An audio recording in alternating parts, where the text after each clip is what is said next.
mafunzo mbalimbali kuhusiana na upelelezi wa kitu kinaitwa transnational organized crimes ndani na nje ya Afrika. Kutokana na hiyo, yeye pia katika uzoefu wake wa miaka ya nyuma amefanya kazi ya upelelezi na ana uzoefu wa zaidi ya miaka 12. Pia ni mwanazuoni wa masuala mbalimbali na ana academic qualification mbalimbali. Kwa hiyo naomba nimkaribishe Peter. Karibu sana.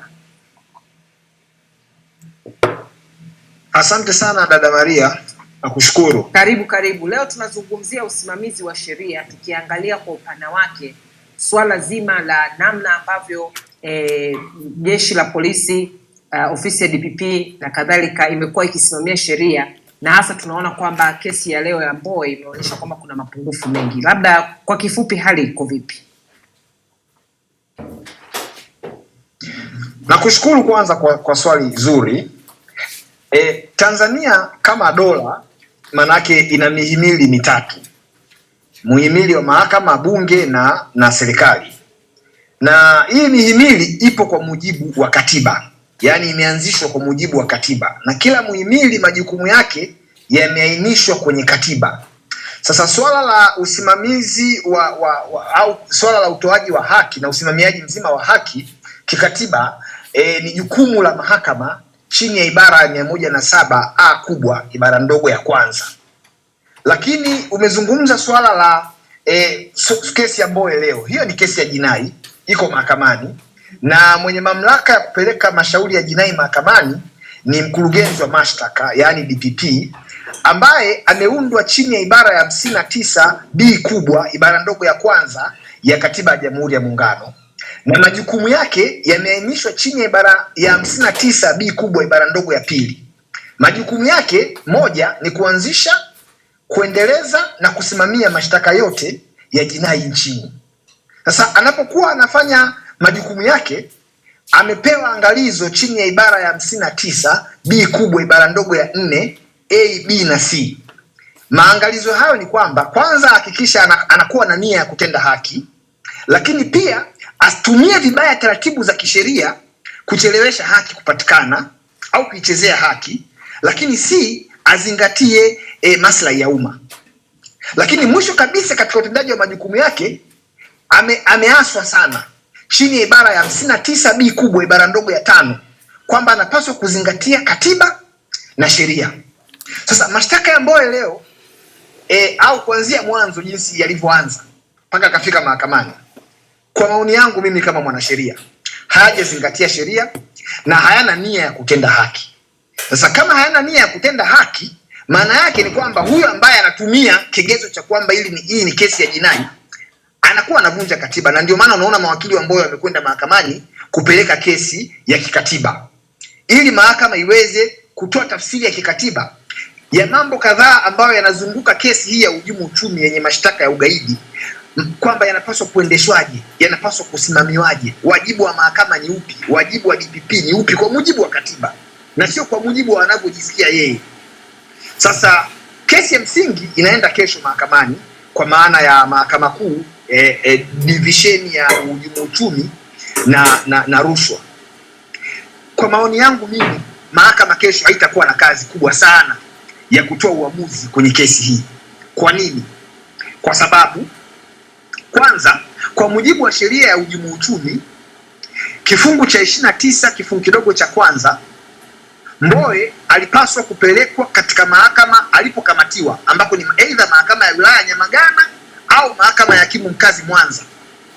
Na kwa sababu kesi yenyewe kimsingi inapaswa kusikilizwa katika mahakama kuu ya Tanzania kwa mujibu wa kifungu cha 178 cha CPA, kwa sababu hiyo ni hayo ni makosa ambayo yanapaswa kusikilizwa na mahakama kuu na yanapaswa kuanzia kwenye mahakama ya chini na kwa maana ya committee of proceedings. Sasa committee court kwa mujibu wa asili ya mashtaka ya Mbowe ilipaswa kuwa mahakama ya Mwanza na sio mahakama ya hakimu mkazi Kisutu. Kwa hiyo nachodhani kesho mawakili wa Mbowe watakachokwenda kuanza nacho mahakamani pale mahakama ya uhujumu uchumi law school pale ni kuiambia mahakama ile kwamba mahakama hapa hakuna kesi, kwa sababu the committing court iliyowaleta hawa watuhumiwa hapa mahakamani ilikuwa haina jurisdiction, ilikuwa haina mamlaka ya kufanya hivyo kwa mujibu wa kifungu cha 29 kifungu kidogo cha kwanza cha sheria ya uhujumu uchumi. Kisutu kwa namna yoyote ile, wanasheria wako hapa watakuja kuchangia. Kwa namna yoyote ile mahakama ya Kisutu ilikuwa haina namna yoyote ya kuweza kwa komiti ya watu High Court, kwa sababu kesi ambayo inaanzia pale alipokamatiwa ndio kesi inapoanza, na sheria iko wazi imesema kama amekamatiwa katika wilaya fulani, kwa maana ya kukamatwa, sio kwa maana alifanyia kosa wapi. Maana watu lazima waelewe vizuri, sheria inasema alipokamatiwa, sio alikopangia njama za kufanya ugaidi. Alipokamatiwa, kifungu cha 29 kifungu kidogo cha kwanza cha sheria ya uhujumu uchumi, alipokamatiwa ndiko anapopaswa kushtakiwa. Na angeshtakiwa Mwanza, manake Komito Court isingekuwa Kisutu, ingekuwa ni mahakama ya Mwanza. Na kama ingekuwa ni mahakama ya Mwanza, ndio mahakama kuu ingekuwa ina uwezo sasa ya kupokea yale mashtaka na kuwapokea hao watuhumiwa ambao wametumwa kwake kwa ajili ya kusikilizwa. Kwa hiyo kinachofanyika pale kesho au kinachofanyika kuanzia mwanzo sio haki na ni kinyume cha katiba. Kwa hiyo kumshikilia mtu kwa kisingizio kwamba ana kesi tu katika macho ya kisheria kijuujuu ni kuvunja katiba chini ya ibara ya 59B kubwa, ibara ndogo ya 4 A, B na C. Kwa hiyo nafikiri umeniambia nieleze kwa kifupi. Kwanza kwa kifupi, mimi mtazamo wangu ndio huo, labda kama kuna lingine au kuna maswali. Mimi naomba tu niongeze swali hapo, alafu nitawaruhusu na wengine, na shangazi Fatma naye nimeshamuona, kaka yetu Echi naye amekuja, na tutapokea na maoni na maswali mengine. Lakini mimi swali langu ni kwamba wewe umezungumzia upande wa kisheria. Je, kwenye procedure au kwenye utaratibu wa upelelezi ukiangalia kuanzia hii kesi ya Mbowe, lakini hata tukija kwenye kesi zingine kama zile za Mdude ambazo baadaye tumeona kwamba mahakama imesema kwamba utaratibu haujafuatwa, hivi unafikiri tatizo ni nini linapokuja kwenye swala la upelelezi? Ni ushahidi au ni mbinu zinazotumika au polisi wenyewe hawana ufahamu wa kutosha? Kwa nini tunaona kwamba kesi hizi zinatokea tena na tena, ambapo tunaona upelelezi haufuati utaratibu au upelelezi unakuwa haukidhi viwango? Nakushukuru sana kwa swali zuri. Kwanza ni lazima ieleweke, swala la upelelezi lipo kisheria, na mamlaka yenye kufanya upelelezi ni jeshi la polisi ambalo limeanzishwa chini ya ibara ya 147 na chini ya sheria ya polisi na polisi wa wasaidizi, yani the Police Force and Auxiliary Services Act sura 322. Jeshi la polisi limeanzishwa kwa sheria hizo. Kwa hiyo katika sheria hizo, polisi moja ya majukumu waliopewa ni kupeleleza, na wakishapeleleza makosa ya jinai wanawajibika kupeleka findings za huo upelelezi kwa mwenye mamlaka ya kufungua mashtaka ambaye ni mkurugenzi wa mashtaka. Sasa kwa uzoefu wangu mimi wa kipelelezi na uzoefu wangu mimi wa sheria, kwa sababu upelelezi ni swala la kisheria, swala la upelelezi limeelezwa chini ya kifungu cha 10 na vifungu vidogo vyake vyote vya sheria ya mwenendo wa makosa ya jinai, the Criminal Procedure Act, sura ya 20. Kifungu cha 10 na vifungu vidogo vyake vyote vimeeleza upelelezi wa makosa ya jinai unavyotakiwa kufanyika. Kwa maana gani? Kwa maana kwamba mpelelezi hajaachiwa ajifanyie yeye anavyotaka, ameelekezwa hatua moja, ya pili, ya tatu mpaka ya 4 kuelekea kuukamilisha huo upelelezi. Na tunaposema kuukamilisha upelelezi maana yake nini? Sio lazima majibu yaje positive. Sio lazima. Ndio maana kwa mfano mdogo tu, ukitumwa na daktari uende maabara kupimwa, sio lazima majibu yaje eti kwamba kitendo cha kupima majibu lazima yaje wewe una malaria. Kupimwa utapimwa na majibu yatakuja either positive au negative. Sasa ni kushindwa tu kuelewa kwa wapelelezi wetu ambao tumewapa hiyo dhamana kwamba yeye anapokwenda kutimiza wajibu wake ambao umeainishwa kwenye kifungu cha 10 cha CPA kwamba namna gani afanye ule upelelezi ili apate majibu positive au negative. Yeye haelewi, anafikiri akipata negative upelelezi unakuwa hujakamilika. Lakini shida ipo kwa mwenye dhamana ya kufungua mashtaka mahakamani. Huyu mwenye dhamana ya kufungua mashtaka mahakamani ameelekezwa na amepewa wajibu chini ya kifungu cha 245 kifungu kidogo cha 4, cha 5 na cha 6 kwamba ili aweze kufanya maamuzi ya kumpeleka mtu mahakamani au kuto kumpeleka, anatakiwa azingatie findings za upelelezi uliofanywa na jeshi la polisi. Akiletewa lile jalada, akalipekua, akalisoma katika macho ya kisheria kwa sababu yeye ni mwanasheria, akaona findings zile hazitoshi kabisa kwenda kufungua kesi mahakamani, sheria inamkataza kufungua kesi mahakamani. Inamkataza. Kwa maana gani? Kumbe inamkataza kwenda kufungua kesi ambayo hana ushahidi nao mahakamani. Na ni makosa makubwa pia yanafanywa na idara ya mahakama kupokea shauri, kwa sababu kupokea shauri ni jambo moja, alafu kuanza kulishughulikia ni jambo lingine. Sasa inapokuja kwenye swala la kuanza kulishughulikia, tunakwenda siku ya kwanza mahakamani, mpelelezi mwendesha mashtaka anasema, mheshimiwa hakimu, shauri limekuja kwa ajili ya kutajwa, upelelezi haujakamilika, tunaomba tarehe nyingine ya kutaja. Alafu hakimu anakubaliana na hilo ombi, anatoa tarehe nyingine. Hakimu naye anakuwa hajui sheria, kwa sababu mahakama haiwezi kuambiwa kitu ambacho kwenye sheria ambacho hakipo. Kwa mfano, hiyo neno kutajwa, kwanza neno kutajwa, kutaja kesi throughout the entire Criminal Procedure Act na throughout any other written law, hakuna hilo neno kwenye sheria zetu za Tanzania, wala hamna hiyo procedure, hakuna hilo neno kutaja kesi, hakuna. Hakuna. Mwite hata jaji mkuu leo hapa akisema hilo neno lipo kwenye sheria yote, mimi najiuzuru, naomba anifute uwakili. Hakuna neno kutaja kwenye sheria, hakuna, wala hakuna procedure iliyotajwa kwenye sheria ambayo inaipa mamlaka mahakama iite kesi ili ije izitaje. Hiyo procedure haipo. Sasa ukienda kusoma ibara 107, naomba uandike hizi ibara. Ibara 107 B kubwa ya katiba yetu ya Jamhuri ya Muungano inasema hivi, ibara 107 capital B ya katiba ya Jamhuri ya Muungano wa Tanzania inasema hivi: katika kutekeleza majukumu yake ya utoaji haki kwenye mashauri ya jinai na madai, mahakama italazimika tu kuzingatia katiba na kuzingatia sheria za nchi zilizopo. Yaani kumbe mahakama haiwezi kuamua lolote ambalo kwenye sheria halipo. Sasa kama procedure ya kutaja kesi haipo kwenye sheria, why the court is entertaining this prayer from the prosecution side? Hata mimi kwanza nilikuwa sijaelewa, nadhani wengi hawaelewi kwanza hata hiyo neno kwamba eti kutajwa. Mimi nakumbuka mara ya kwanza nilivyoambiwa sikuielewa. Kwa hiyo hapo kwanza inatumikaje? Hebu tuambie kwanza inatumikaje, na kwamba unasema haijatajwa kikatiba wala kisheria.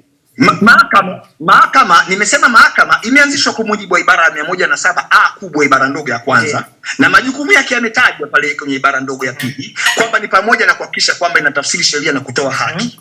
Sasa kumbe watu wanapelekwa mahakamani sio kwenda kutajiwa kitu kingine chochote tofauti na kupewa haki. Na ndio maana utaona kwenye sheria hicho wanachokifanya kila siku mahakamani, miaka nenda miaka rudi, cha kutajaga kesi kwa kisingizio cha upelelezi kamili. Kwanza hiyo procedure haipo na ni ubatili kufanya kitu chochote nje ya sheria. Lakini la pili, mahakama inaonyesha haijui kwa kukubali kwamba upelelezi haujakamilika, wakati tayari kifungu cha 245 kifungu kidogo cha 4 kifungu kidogo cha 5 na cha 6 cha Criminal Procedure Act kimesema once the case is filed in court, a criminal case is filed in court means the DPP has already corrected the sufficient investigation. Sawa, amekamilisha upelelezi na ana sufficient exhibit na kila kitu, sawa, cha kuweza kuprove kesi yake. Hawezi akaja mahakamani. This is ridiculous. For 8 years, kwa mfano kesi ya wale mashehe wa Zanzibar, unasema upelelezi hauna, na wewe kama mahakama unaona eti ni haki kuendelea kuwaweka wale watu ndani. Kwa hiyo DPP anapoenda mahakamani, yani ukiona tukishampeleka mtu mahakamani, upelelezi tayari. Na nizungumzie kidogo upelelezi maana yake ni nini kwenye makosa ya jinai. Kuna kosa moja kubwa sana ambalo linafanywa na watendaji katika idara ya upelelezi, na pia kuna imani potofu sana ambayo pia wananchi wameipokea ya kuamini kwamba criminal investigation ni criminal intelligence. Yani ni kitu fulani delicate sana, ni kama ujasusi hivi. Hapana.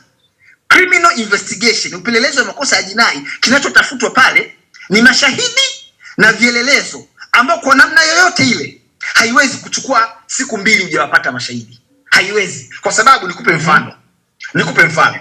Majambazi wamekuja, kwa mfano Hamza kaja, kafika pale kaua askari. Kuna watu wanamuona na wamerekodi video. Sawa? Hamza kafika pale kaua askari, watu wameona jinsi alivyokuja. Na mwisho wa siku kuna exhibit katumia bastola kuua askari. Kwa hiyo huyu mpelelezi wa makosa ya jinai anapokuja kwenye hii incident, anachokuja kutafuta ni namna gani ile tukio limefanyika, kwa maana gani, nani aliyefanya, nani aliyeona, na kitu gani kilichotumika kufanya hilo kosa. Kwa akili yoyote ile ya kibinadamu, any common sense man hawezi kuamini kwamba kupata ushuhuda wa hilo tukio la Hamza itahitaji miaka 8. Ni kweli. Kwa hiyo hatuwatendei watu wake. Kwa hiyo kama tungekuwa na majaji aina ya Mwarusanya leo, tungekuwa na majaji aina ya Kamugumya Simon kama lugha Kingira, tungekuwa na majaji ya aina kama ya Nyalali, cha kwanza kabisa siku hiyo angemuuliza huyo mwendesha mashtaka, How comes you find a very serious case kama hii ya uhujumu uchumi na ugaidi ambayo statutorily imenyimwa dhamana, yet you are coming here and inform the court kwamba you have not completed the investigation? Which law are you basing your prayer? Yani hilo ombi lako hilo linaegamia kwenye kifungu gani cha sheria? It does not suffice enough kufika tu kusema mheshimiwa, yani imekuwa kama vile kafasheni fulani hivi. Na mimi ndio maana nasema mimi siwezi kuwa mwendesha mashtaka wa serikali, siwezi kuwa. Kwa sababu kama throughout the entire period ya uhai wa kesi mahakamani, yani mimi kazi yangu itakuwa ni kuja kwa miaka 8 tu kusema mheshimiwa hakimu, shauri limekuja kwa ajili ya kutajwa, upelelezi bado tunaomba tarehe nyingine kwa ajili ya kutajwa. Apply knowledge yangu vipi ya sheria hapo? Kwa miaka 8 kazi yangu ni hiyo kutajwa. Yani kuja tu kusema hivyo kutajwa kesi, kitu ambacho hakipo. Kwa hiyo yani unacheka kwa criminal. Endelea tu Peter.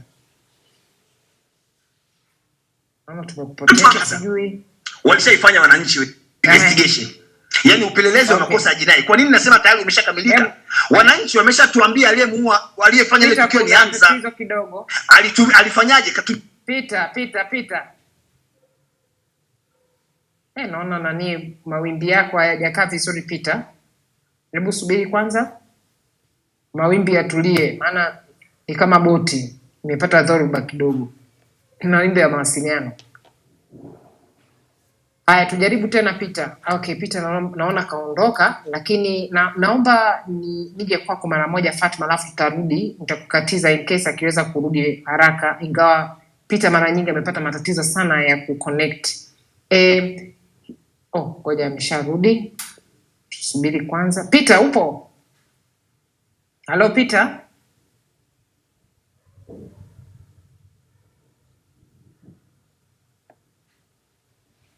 Peter tunakusubiri, tumeona umerudi. Jaribu kuwasha maiki.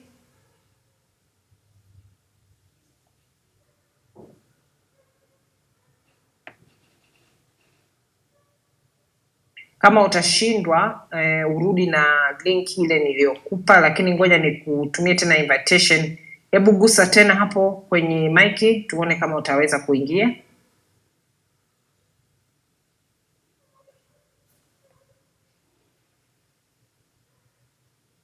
Yani kuna nondo hapa katuachia Peter, yani hata ilipokatikia sipo jamani.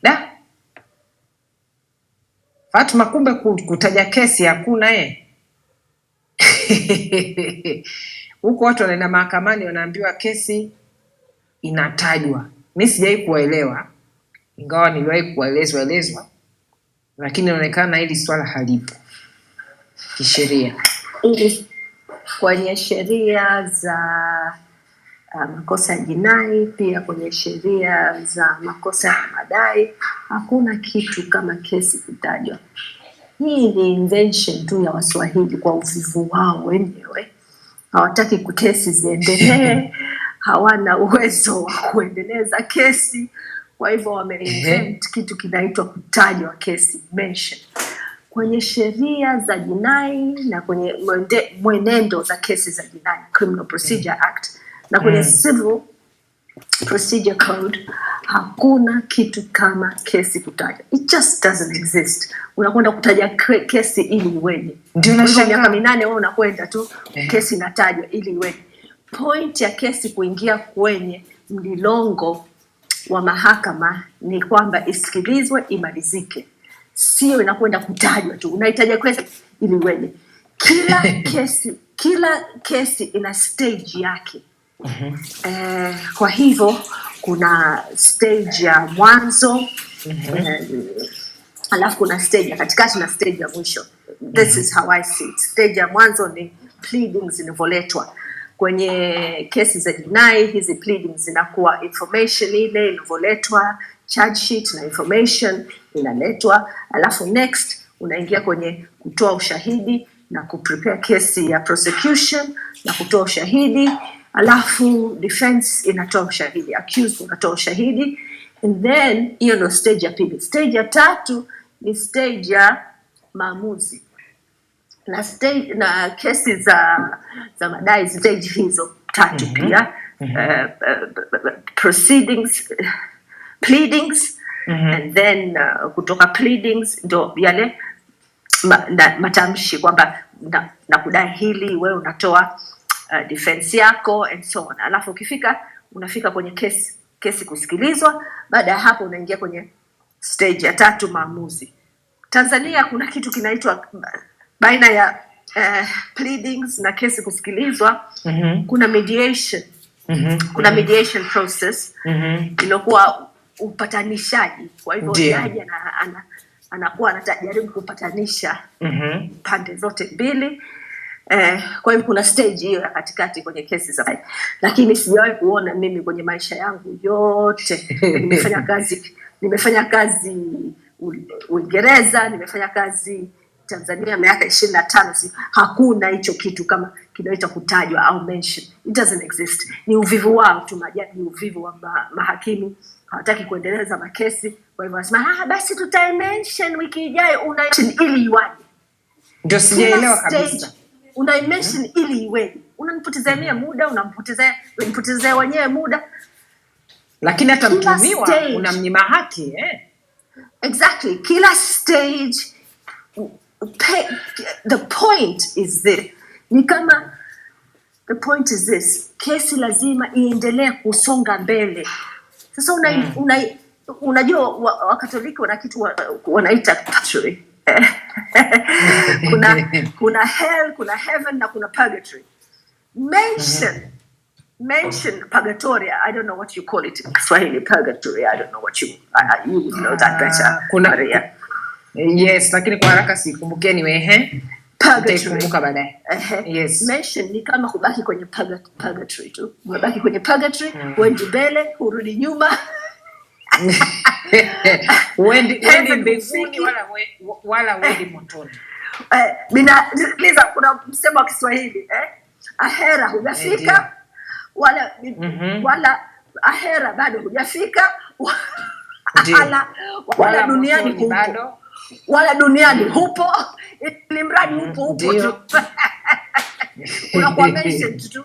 Ahera hujafika wala duniani hupo. Ndio mention. Maana ni kitu upuuzi, haendeshi kesi, haziendi kwa sababu hakimu au jaji na mention ni kitu cha maana. Sio kitu cha maana. It does not progress the case. Ndio. Sasa labda niulize swali.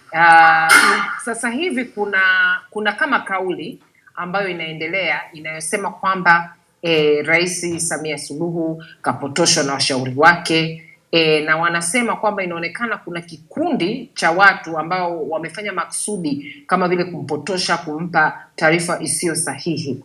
Je, ukiangalia mchakato mzima wa utoaji wa haki na usimamizi wa sheria, kuanzia kama alivyoeleza vizuri Peter kwamba kuna kwa upande wa polisi ambao unafanya upelelezi, alafu inapelekwa kwenye ofisi ya mashtaka, alafu kutoka hapo inaenda mahakamani. Ukiangalia hapo katikati, kuna uwezekano gani rais mpaka apotoshwe mpaka kesi ifike hapo ilipofika, kwa mfano hii ya Freeman Boy?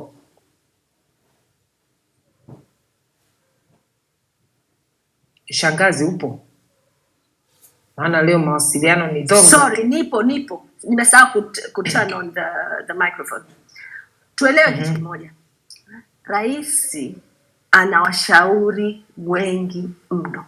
Kwenye maswali ya sheria, rais ana mshauri DPP, mwendeshaji wa mashtaka, ana mshauri Solicitor General, ana mshauri Attorney General, mwanasheria mkuu, ana washauri kwenye ofisi yake, ana washauri wa sheria pale wanamsaidia na sheria. Kwa hivyo hana upungufu wa washauri.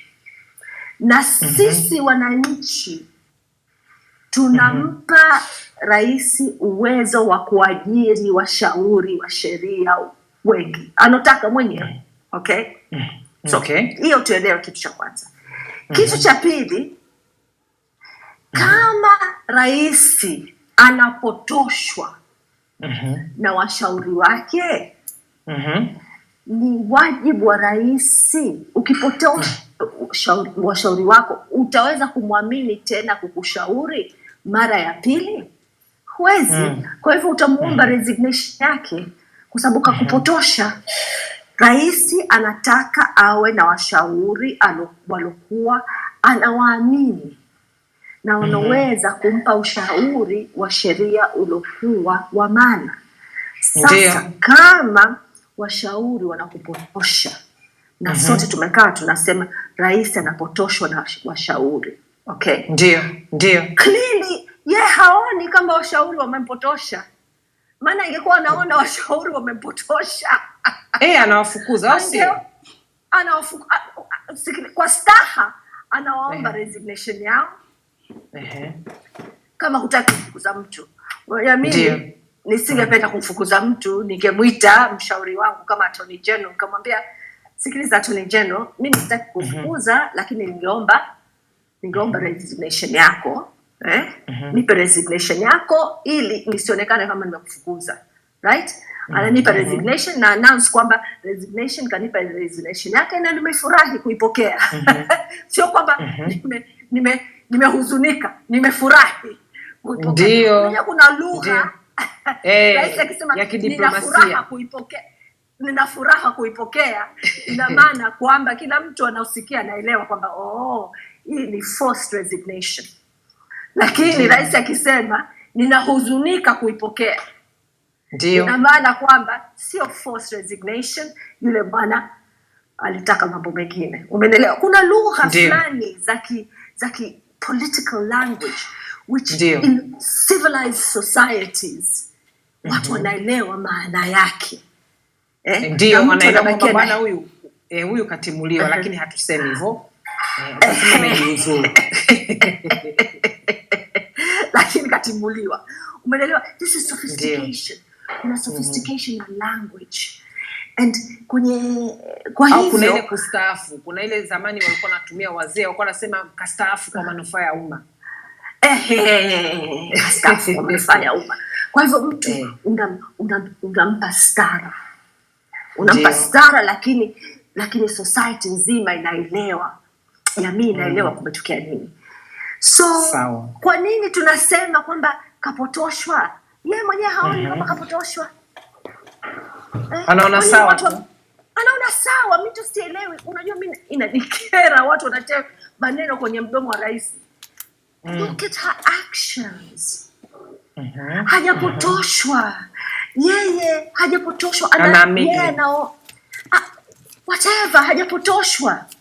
Kwa sababu rais alopotoshwa anachukua action. Anahisi betrayed. You will feel betrayed. Especially Maria, kama unaamini kwamba umepotoshwa, umemchukua member of the opposition, umemtia ndani kinyume na sheria, umesikia? Umepewa advice kwamba huyu mtu it's not, na tunajua kwamba rais kaamua, maamuzi ya kumweka ndani Mbowe yamepata go ahead ya rais. Why do we know that? Kwa sababu kwenye interview yake na BBC, right? Ndio. Ali defend hayo maamuzi. Akasema, akatuambia kwamba mnaona alikuwa anasafiri, anatoka nchini, anarudi, anakimbia, anakwenda Mwanza. Anakwenda nani? Kenya, akirudi, if you remember, anakwenda Kenya akirudi. Kwa hivyo huyu mtu lazima kufanya ugaidi. Alikuwa anakimbia. I mean, so you can see she was defending that decision. And the decision, the roots of the decision were from her. Na ndio maana she felt a need to defend it. Yes. So the issue then is for sure, it's clear to me ukitazama yale mazingira kwamba alikuwa anaelewa what was going on na maamuzi umetoka kwake. Sasa alibakia kusema kwamba kumsingizia sijui washauri wake, so on and so forth. Tunamsingizia basi washauri wote wamebeba maneno hayo. Ina maana DPP kamwambia mkamate Mbowe, IGP kamwambia mkamate Mbowe, diwani wa TIS kamwambia mkamate Mbowe, nani Attorney General kamwambia mkamate Mbowe, advisors wake, kwa sababu rais hana only legal advisors, ana kuna also personal legal advisors wamemwambia mkamate Mbowe, alafu kuna political advisors wamemwambia mkamate Mbowe. Umeelewa Ndio. Wote hivi ame-exhaust ushauri wote au kaamua tu? Maana ndio kama hivyo unavyosema. No, nasema wote, we're assuming wote, ili this narrative kwamba kapotoshwa na advisors wake iwe na ukweli wowote. Ina maana kwamba advisors wake wote wamemu-advise kamate Mbowe. This cannot be possible. In my view, hata kama kwenye advisors wake wote hao kulikuwa na wawili walimwambia usimkamate Mbowe kwa sababu ya ABC. Ina maana wakati anaamuru endeleeni kumkamata, kwa sababu huwezi kumkamata chairman of the head of the opposition, of the biggest opposition party Tanzania bara bila ya rais kuelezwa. Umeelewa? Na kuomba idhini as such. Aliamua kwamba natoa idhini yangu, endeleeni. Right? Ndio. In order for her to be completely, hata hapo lazima alikuwa na agency. Ikiwa wote advisors wake wamemwambia kwamba mkamate, lakini let's assume advisors wake wawili wamemwambia usimkamate na 6 wamemwambia mkamate, mtie ndani. Still she made a decision. Kafanya maamuzi.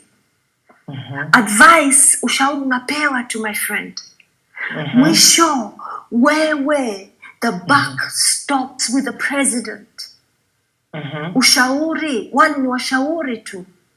Decision, maamuzi yanatoka kwa rais, hata kama advisors wako wote wanakwambia mkamate. Still, that is only advice. Ule ni ushauri tu, Maria. Mwisho, amri na maamuzi yanatoka kwa rais. The buck stops with the president. Asante sana. Alikuwa rais gani yule wa Marekani alisema the buck stops here? Not Eisenhower. I think it was Eisenhower, actually. You think it was Eisenhower? Yes, Eisenhower. Yes, the buck stops here.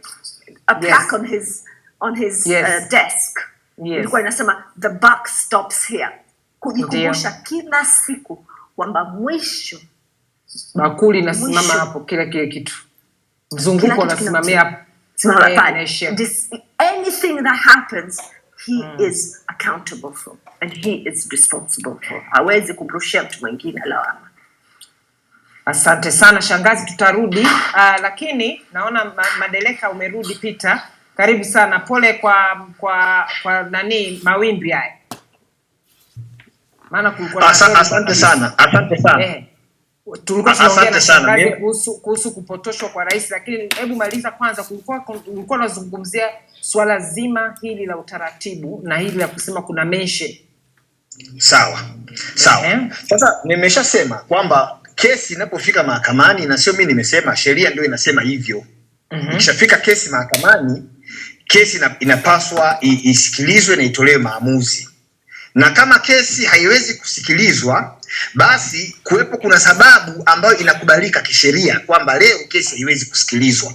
Kwa mfano, ibara ya 107 A kubwa, ibara ndogo ya pili B inasema ni marufuku kwa mahakama kuchelewesha upatikanaji wa haki kwa sababu ambazo sio za msingi.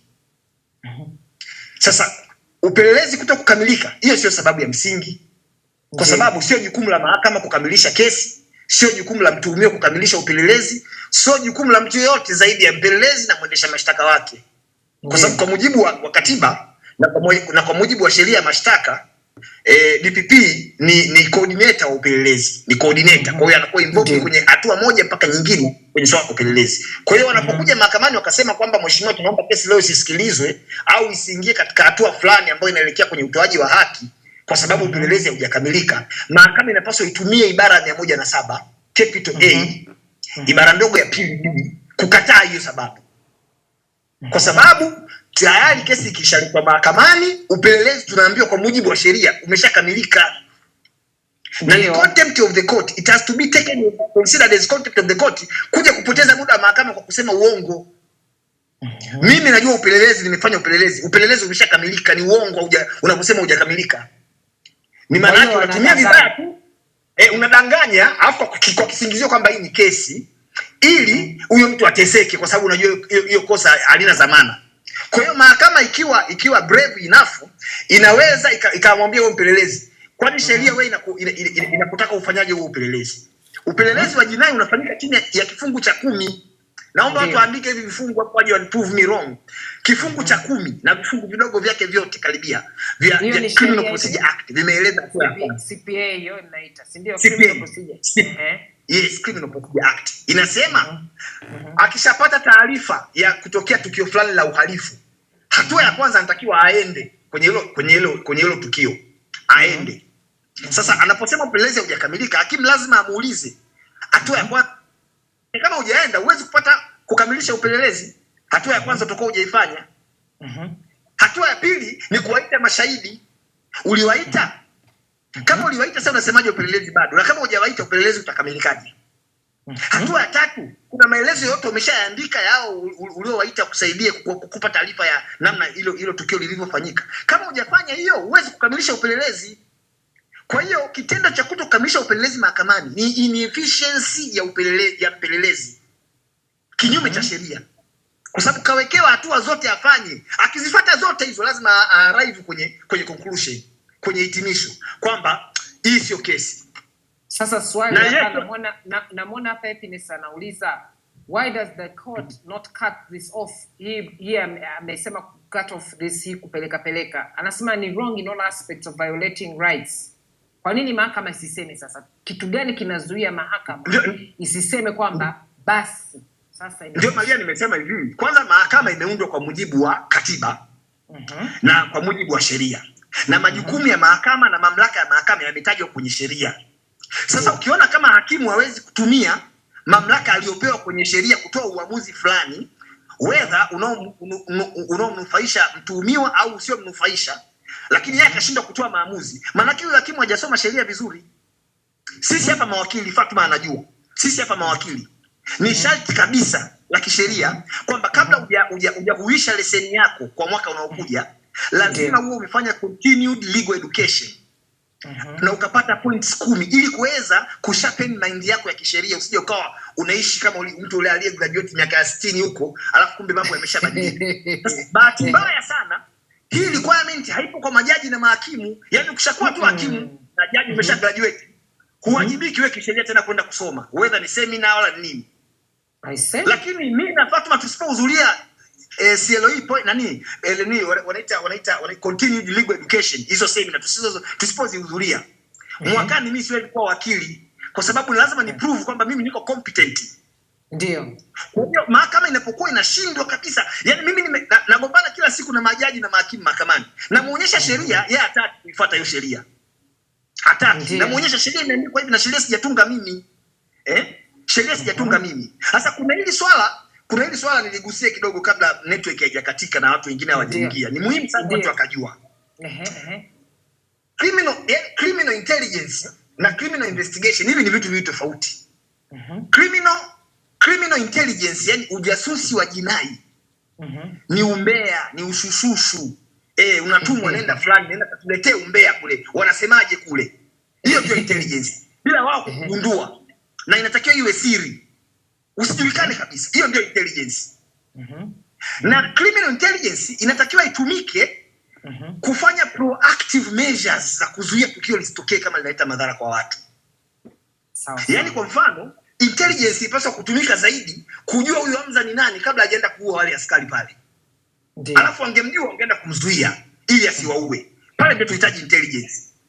Lakini tunapokuja kwenye criminal investigation, yani upelelezi wa makosa ya jinai, ni jambo la wazi kabisa. Ndio maana upelelezi kwenye sheria ameambiwa waite watu ambao wanadhani wanajua, wana taarifa kuhusu tukio hilo. Sasa inawezekanaje miaka 8 anasema upelelezi bado? Anapeleleza kitu gani? Sijamuelewa. Rais Samia amesema hivi. Rais Samia amesema hivi juzi. Polisi msitumie nguvu nyingi, hasa mauaji ya mahabusu kwenye vituo vya polisi. Mtu mmoja akaja akamjibu rais, akasema hivi, wanapouawa polisi mbona hamsemi? Ni double standard. Rais alikuwa anazungumzia mauaji ya watu kwenye vituo vya polisi. Hakuna raia aliyemuua polisi kwenye kituo cha polisi. Hebu nisikilize vizuri mapia. Rais alikuwa anazungumzia polisi kutumia nguvu kuua watu wakati wameshawakamata kwenye vituo vya polisi.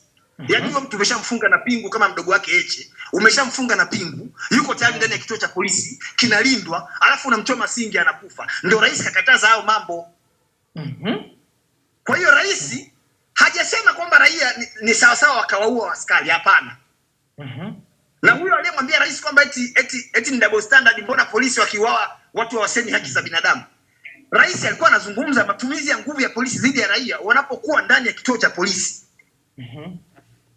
Lakini kama polisi wanapambana na Hamza barabarani, Hamza au na majambazi barabarani, rais hajasema polisi wasiue raia ambao wanania kuua askari. Rais hajakataza hiyo. Na sio kwamba rais amekataza, yani sheria yenyewe inaruhusu self defense. Na ndio maana hatujawalaumu polisi kwa kumuua nani? Kwa kumuua Hamza, kwa sababu Hamza naye alikuwa yuko amdi. Ndio. Lakini rais alichokataza ni polisi kuwaua watuhumiwa ambao bado ni innocent chini ya ibara ya 13, ibara ndogo ya 6B ya katiba. Hawa watu bado ni innocent. Mmeshawakamata, mmeshawafunga pingu, taratibu zingine za kipolisi ziendelee ili mashtaka yapelekwe mahakamani. Kesho tunaambiwa huyo mtu kafia mikononi mwa polisi. Hicho ndicho rais alichokataa. Ndio. Alichokataza. Wala hakuna double standard hapo, labda ni uvivu wa kufikiri na kuelewa. Maana kuelewa pia inawezekana tatizo. Tunafundisha watu wengi darasani na mwalimu mmoja, matokeo yakija kuna wa kwanza na wa mwisho. Ina maana yule wa mwisho kumuelewa vizuri mwalimu. Ndio maana yake. Ndio. Sasa endelea. Nilijua umemaliza. Endelea kwanza. Nataka uongee mpaka leo umalize ili tuanze kuchukua maswali na Heche pia nataka nimuingize kidogo. Endelea tu kwanza. Maliza lakini pia. Kuhusu swala la rais kupotoshwa. Kuhusu rais kupotoshwa. Ndio. Kwanza ieleweke. Sio kazi na tunamuonea rais. Sio kazi ya rais kushauri kufanyaje kuhusu kesi zinazoenda mahakamani ama kuhusu watuhumiwa wanaokamatwa, kwa sababu mwenye mamlaka ya kukamata ni jeshi la polisi, na hayo mamlaka hayatoi kwa rais, yanatoka kwenye katiba na yanatoka kwenye sheria. Wala lazimiki kwenda kumuomba rais ruhusa kwamba bana rais naomba nikamkamate Mbowe. Kwa hiyo hilo ni tusifikirie tusimtushe lawama rais. Wanaokamata watu wamepewa mamlaka hayo kisheria na kikatiba, na hamna popote wameambiwa wakamuombe ruhusa rais. La pili, anayepeleka mashtaka mahakamani ameanzishwa kwa mujibu wa katiba ibara ya 59B kubwa ibara ndogo ya kwanza, na kwa mujibu wa katiba hiyo haruhusiwi kuingiliwa na mamlaka yoyote wala kuomba ushauri wa mtu yoyote katika kutekeleza majukumu yake. Kwa hiyo kusema kwamba rais alimwambia DPP kamshtaki Mbowe, rais anaweza kaa anajua katika swala lake la kujua, yeye anajua kama mtu binafsi kama mimi na wewe tunavyojua kama Mbowe kakamatwa. Lakini hana influence yoyote ile kikatiba wala kisheria, na kama anafikiri anayo anajidanganya. Yaani kama rais anafikiri ana influence kwenye kesi za jinai zilizoko mahakamani, hana hayo mamlaka hayo, hana kisheria na kikatiba. Kutoka zake sasa hivi hana hayo mamlaka. Kwa hiyo hata kama kuna watu walienda kumwambia kwa kujipendekeza kwamba bana rais bana unajua hii tumpeleke, afu rais akasema mpelekeni, hizo zilikuwa ni nani tu, ni mazungumzo ambayo kisheria hana nguvu yoyote, kwa sababu DPP katika ibara ya 59 nukuu hizi ibara ya 59B kubwa ibara ndogo ya kwanza, DPP kutakuwa na mkurugenzi wa mashtaka ambaye hata ingiliwa na mtu yeyote wala na mamlaka yoyote kwenye kutekeleza majukumu yake. Na ndio maana kuna kifungu cha 91 cha CPA ambacho huwa anakitumia kufuta kesi wakati wowote akijisikia. Kama juzi kawafutia mashehe kesi, kawafutia wala hamna mtu aliyomuuliza. Mtaongea huko mtaani au ni maoni yenu, lakini kisheria yeye anaruhusiwa kufuta kesi saa yoyote bila kutoa sababu yoyote. Kajisikia kuifuta tukaifuta. Umenielewa? Kwa hiyo kwenye swala la rais kwingine lakini hata hiyo kusema rais kapotoshwa kwamba kaenda kushauriwa na rais akasema kwamba kampa go ahead, haya endeleeni, na tumesikia kwenye interview yake na BBC akawa anasema kwamba ushahidi upo, nimehakikishiwa, akazungumzia hiyo la kupimbilia sijui Mwanza kwamba wakashauriana. Ngoja ngoja. Alisema mwenyewe kwamba yani hiyo mimi naileta kwa sababu nataka tuangalie pia wao wanachokisema huko sawa, lakini nataka kuonyesha perception kwamba walishauriana kwamba tukimkamata sasa hivi sitaonekana kwamba tunamkamata kwa ajili ya katiba mpya. Unaikumbuka hiyo interview? Ndio. Kwa hiyo mimi ambacho najaribu argue ni kwamba uko sahihi kwamba kisheria na kikatiba yeye hatakiwi kushauri, hatakiwi kutoa amri, hatakiwi kufanya chochote. Lakini in reality tunachokiona ni kwamba inakuwa ni tofauti, kwamba hata wahusika wenyewe wanaonyesha kwamba wanakuwa kama labda wanatoa ushauri au wanaamrisha au wanatoa go ahead. Yaani tuseme hivyo kwa lugha nyepesi, go ahead. Kama utakumbuka hata mwenda zake alishawahi kusema tulitrap simu za watu, tumeshughulikia, tumewakamata. Yaani anaongea kana kwamba yeye ni part and parcel ya huo mfumo wa kukamata Maria. Mimi samani kidogo. Maria anapita samani. Sawa leta. Peter samani kwa kuintervene. Najua unazungumzia jinsi ambavyo utaratibu ulipaswa kuwa. Lakini hapa kwa sababu tupo kwa ajili ya kusaidia Watanzania, tuzungumze practical ya jinsi nchi yetu inavyoendeshwa. Tusizungumze nadharia. Kwa sababu wewe unasema sheria iko hivi. Je, nchi yetu inaendeshwa hivyo unavyosema? Utaratibu huo ndio unaofuatwa? Na anacholeta Maria kwako, kwa sababu kama tutajidanganya kuzungumzia jinsi mambo yalipaswa kuwa na jinsi mambo yalivyo, sasa ndio tutakuja hapa nitakwambia mimi mdogo wangu alikamatwa Suguta, alipaswa siuawe, lakini aliuawa na huyo polisi yuko kazini na analipo mshahara.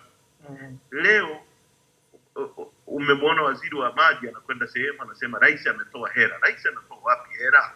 Hizi ni pesa za wananchi, zina watu wamekaa bungeni kwa mujibu wa sheria wakagawa hizo pesa ziende zikafanye kazi, na ndio maana yake watu wanakusanya kodi. Lakini mtu anasema Samia ametuma hapa hera zitengeneze barabara.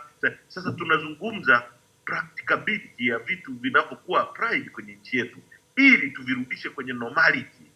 Kama umemsikia leo rais wa Zambia tangia jana wakati anafanya uteuzi wa polisi na akateua mkuu wa majeshi, alipokuwa anazungumza anasema mimi experience ya mambo, nimeishi huko, kitu kinatakiwa kuwa hivi lakini hakiwi hivyo.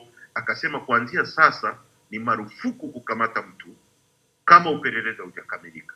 Ina maana sasa Zambia watafanya investigation, wakishagundua Peter na matatizo, na amesema within 48 hours kama sheria inavyotamka mtu amefikishwa mahakamani, na kama mtu hana sababu yoyote kunyimwa bail apewe bail.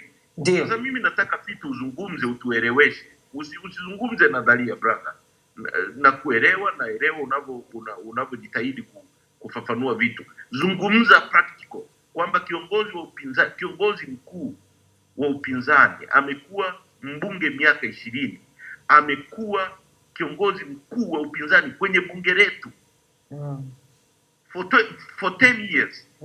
Alikamatwa bila rais kuwa informed, na unajua kabisa Peter kwamba kamati ya ulinzi na usalama kila siku inampa rais briefing wa jinsi nchi inavyoenda, kwamba walienda kumkamata tu kama wanavyoenda kumkamata diwani fulani wa kule kijijini. Unaamini hivyo kweli?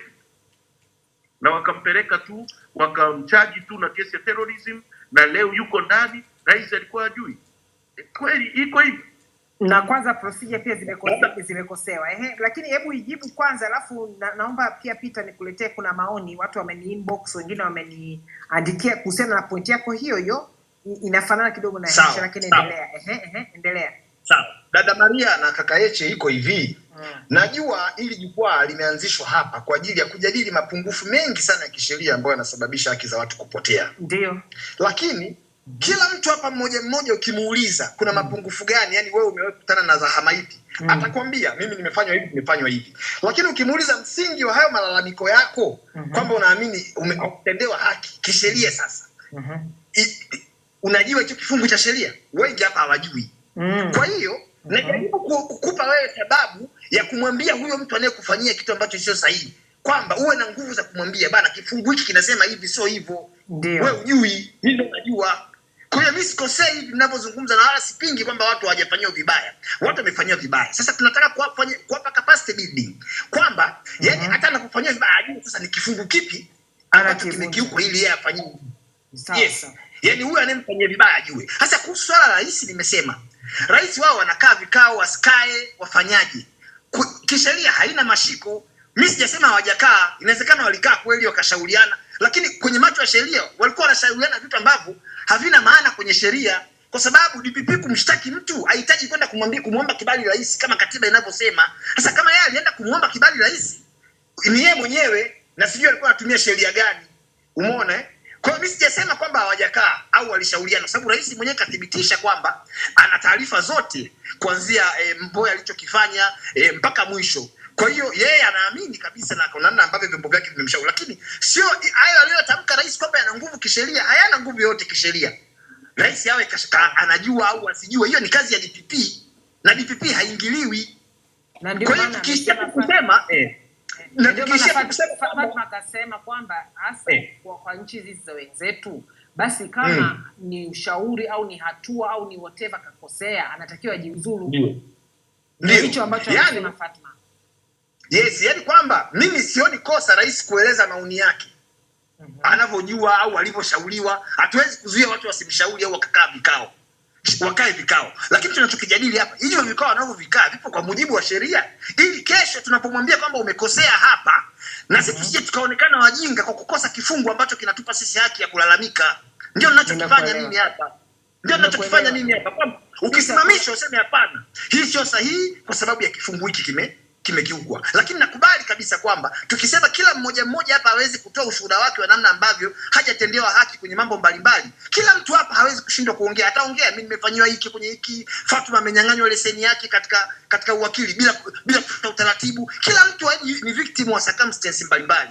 Unaona, lakini ukiulizwa sasa jitetee basi, kwa nini wewe umefanyiwa hivyo? Uwe basi una kusema moja ama mawili, kwamba bana, mimi tukifungua katiba ambayo sisi wote tuko chini ya hiyo katiba, sisi wote tuko chini ya sheria. Kwa hiyo wewe unapata wapi mamlaka ya kuifanya hadi sheria ambayo imekufanya wewe uwe kiongozi unaiweka hiyo sheria iwe chini, wewe ukawa juu?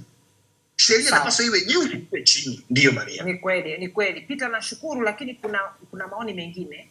Kuna mtu kaandika DM kasema what Peter is talking about is absolutely right. Shida inaanza kwenye affiliations zilizopo baina ya serikali, judiciary na bunge. All we need to cut off all this affiliation ni katiba mpya tu. Katiba that will liberate all these three courts of arms, ndio tunaweza kusonga mbele. Unaizungumziaje hapa? Kabisa. Kwanza mimi nakubaliana kwamba hitaji la katiba mpya kwa muda tulionao halikwepeki. Ni hitaji la msingi kabisa. Lakini in the meantime tunaendelea kujadiliana namna gani tutatakiwa tupate katiba bora ambayo itatupeleka miaka mingine mingi zaidi tukiwa kama taifa lenye ustawi. Ndio. Haina maana kwamba katiba iliyopo eti kabisa absolutely haiwezi kuaddress mambo mazuri ambayo yanaweza katuendelea kutupa haki sisi kama wananchi.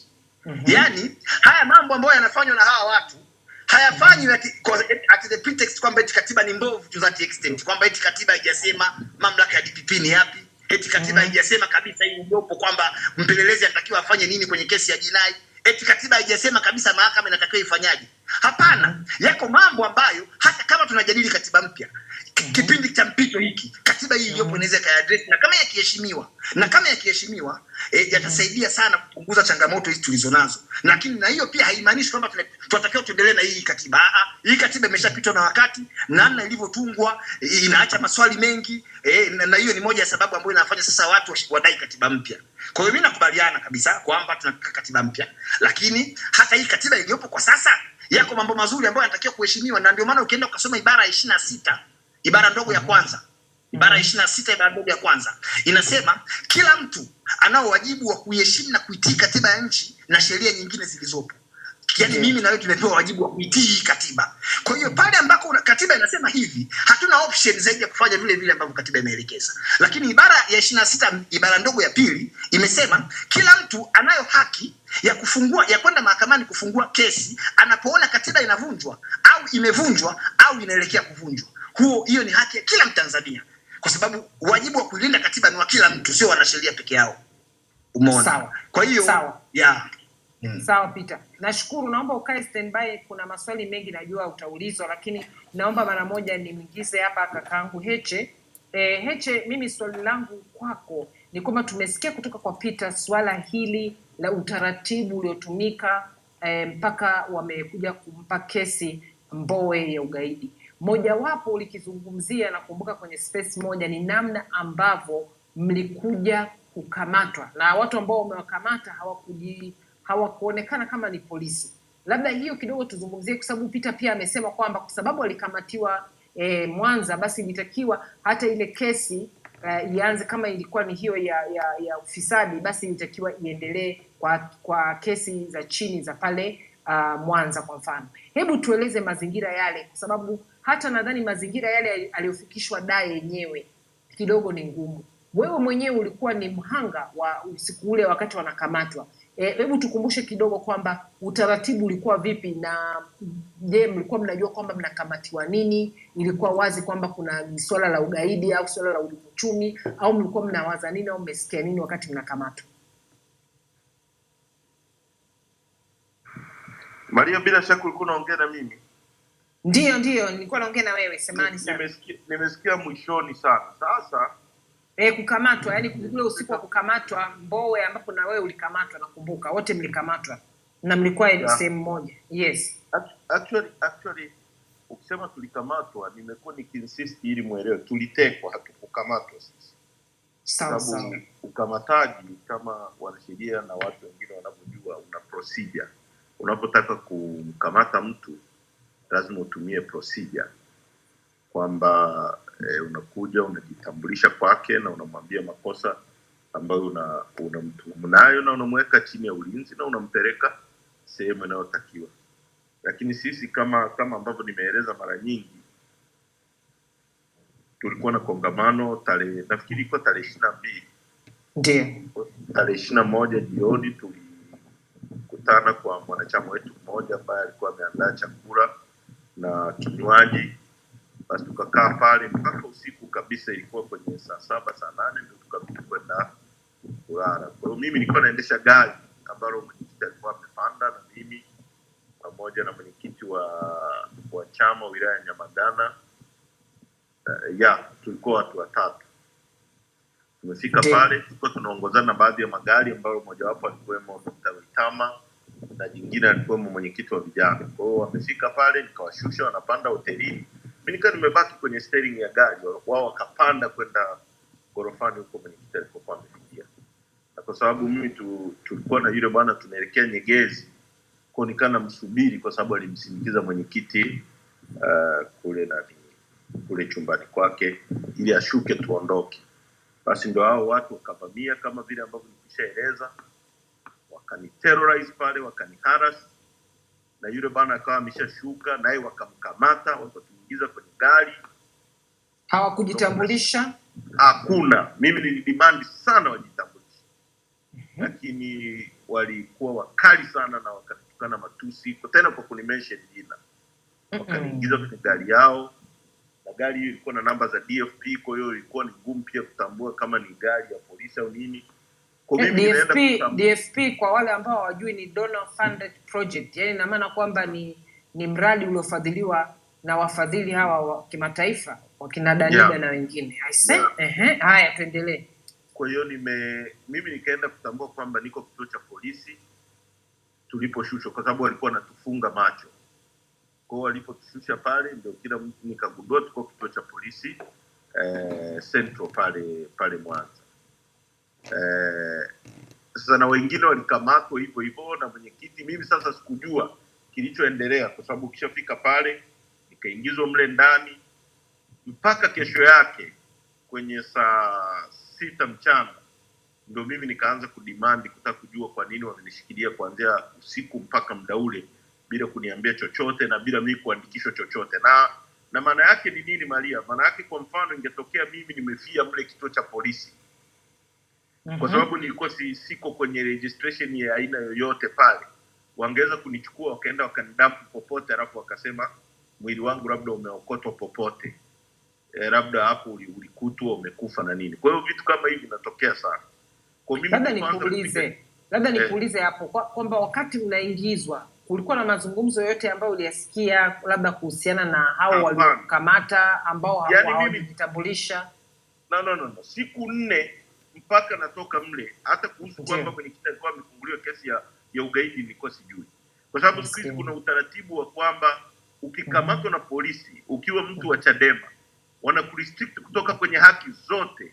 Huwezi kuonana na ndugu, huwezi kuonana hata na mkeo, huwezi kuonana na mtu yoyote wakili. Hata chakula kinaletwa, wanakuja wanachukua wao wanaleta. Kwa hiyo imekuwa ni utaratibu kwamba usipogoma kwamba sitaki kula chakula chenu sijui aliyekileta, au sitaki kunywa maji, au sitaki chochote, hawatakuruhusu kuonana na nani. Na ndio maana kwa mfano mzee Masinde ambaye unajua na miaka 83 walimzuia hata dawa zake za pressure, na tangia pale yule mzee ametoka amedetolerate sana.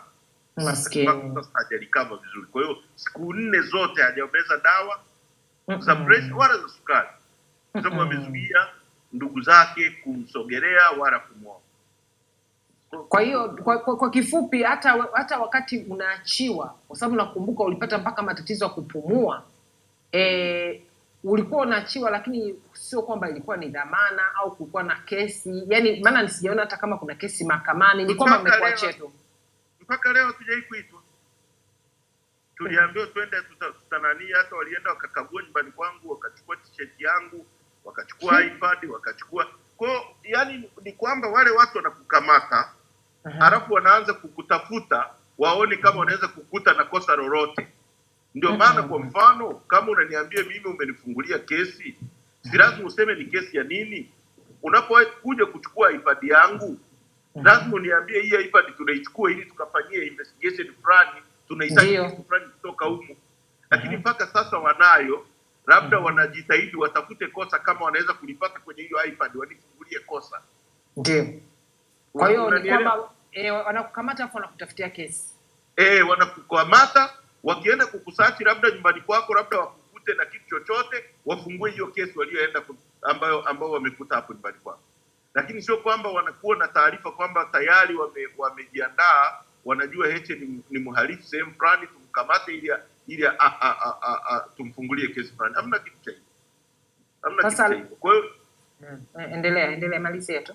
Kwa hiyo hakuna weledi wa aina yoyote kwenye kukamata watu kwa sasa. Hakuna weledi kabisa.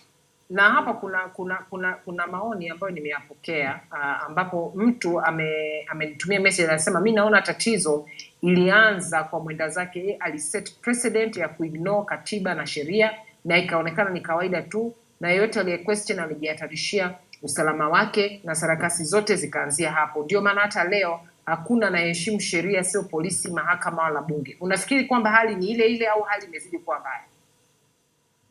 Kwangu mimi, kwa maoni yangu ni kwamba hali imedetolerate zaidi. Na kwa sababu, kwa nini nasema hivyo? Watu wa Chadema wamekamatwa sana kipindi cha Magufuli. Ndio. Lakini hakukuwa na ukamataji holela kama huu, kwamba wanakukamata mpaka kanisani. Yaani ndani ya kanisa, yani wanaingia kwenye uzio wa kanisa, askofu anasalisha, wanakamata watu.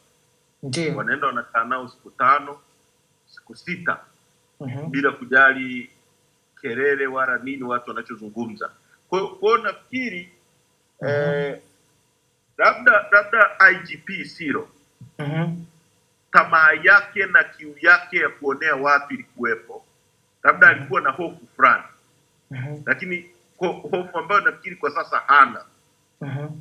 Kwa sababu kwa mfano ungesikiliza rais alivyokuwa anazungumza kwamba tutumie reasonable force katika kuarrest watu, tusitumie nguvu zilizozidi au watu wasifie kwenye vituo. Halafu IGP anakwenda kuhutubia kwenye maeneo ambao askari wameumia, wamekufa wakiwa kwenye kwenye majonzi, wakiwa na hasira, wenzao kweli wamepoteza maisha, sehemu ambayo alitakiwa aende kuwakonsole na kuwaambia maneno ya kuwapa faraja, anaenda anazungumza kwamba kwamba kuna watu wanasema tunatumia nguvu sana. Mbona hawajasema kwamba askari akiuawa hivi? Mbona hawasemi? Hiyo ni double standard. Wewe kama wewe unafikiri alikuwa na ile message alikuwa anaielekeza kwa nani? Kwa sababu ni siku mbili tu hapo nyuma au siku moja tu hapo nyuma rais alikuwa ametoa hiyo statement. Kwa mimi nafikiri kuna tatizo kubwa sana Maria, na watu wanazungumza ya mambo kwa urahisi sana, wanazungumza kwa lugha rahisi sana, kwa sababu kama umeona clip ile inayosambaa inayosemekana ni clip ya Hamza, kama kweli unaipenda hii nchi, ile clip ambayo imerekodiwa nafikiri na mtu aliyekuwa kwenye basi, maneno anayotamka Hamza, zile sentiment kwamba sisi vijana wa dini fulani tumeuawa na tuko tayari kufa kwa ajili ya Allah. Hizo sentiment, je, ziko kwa Hamza peke yake au ziko kwenye vijana wengi wanafikiria hivyo? Haya ni masuala ambayo mimi kwa maoni yangu jeshi hili la polisi haliwezi tena kujichunguza. Tungetumia utaratibu wa kisheria, iundwe tume ya kijaji ichunguze lile tukio, tujue upana wake ni kiasi gani, ili liweze kutibiwa, ili watu wakae kwenye majadiliano, wajadili jinsi ya kuondoa hizi hisia za chuki, hisia za watu fulani kuona wanaonewa, hisia za watu fulani kuona kama wako sideline. Ni hatari mno kwa nchi yetu. Lakini mtu kwenda kugonga kifua na kusema kwamba si watu wanazaa watoto wa ovyo ovyo, ni kuzidisha, ni kumwaga petroli kwenye moto ambao tayari unawaka. Ndio. Hii nchi ni kubwa mno, huwezi kutisha watu tu kwamba unahitaji kurudi nyuma, kukaa na kuongea na kuonesha leadership. Kwamba jamani, hii kauli imetoka na kuna watu ambao wanahisi wanaonewa, tume ya kijaji iundwe, ichunguze hili swala na Hamza. What exactly happened? Ni kwa nini Hamza alishambulia askari peke yake? Chuki yake na askari inatokana na nini?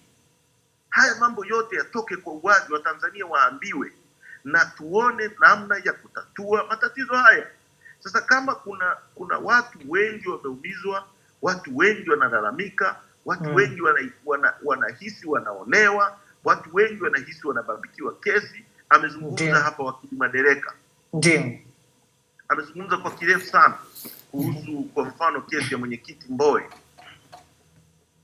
Ni watu wangapi? Hebu umeona, mimi nilikuwa pale mahakamani. Nimeona wale wakina mama walivyokuwa nalia pale chini. Yani imechoma. Kwa maumivu, kwa uchungu mkubwa. Na sisi wengine inatugusa sana mioyo yetu. Kwa ni watu wengi kabisa ambao wanaona hawatendewi haki kwenye nchi. Na tunaweza kujifunza, kwa sababu haya mambo yametokea kwenye nchi nyingine na jinsi gani watu waliyahandle. Kama tunapenda nchi hii, ni lazima tufanye vitu ambavyo vitasaidia nchi kutoka kwenye migogoro ambayo inazidi kupandikizwa. Kwa hiyo mimi niseme tu, wakili Madereka amezungumza, lakini rais kama kiongozi wa nchi hawezi kuepuka hizi lawama, kwa sababu rais kwa mujibu wa katiba yetu ana mamlaka makubwa sana, makubwa mno, ya kuweza kuteua na kuondoa mtu yoyote kwenye mamlaka, hasa hizi za uteuzi, kwa mfano IGP na polisi, na kupangua na kuweka utaratibu mzuri, mawaziri, kuweka watu ambao ni competent, ambao wanaweza kufanya kazi kwa upendo na kwa nia ya kusaidia nchi.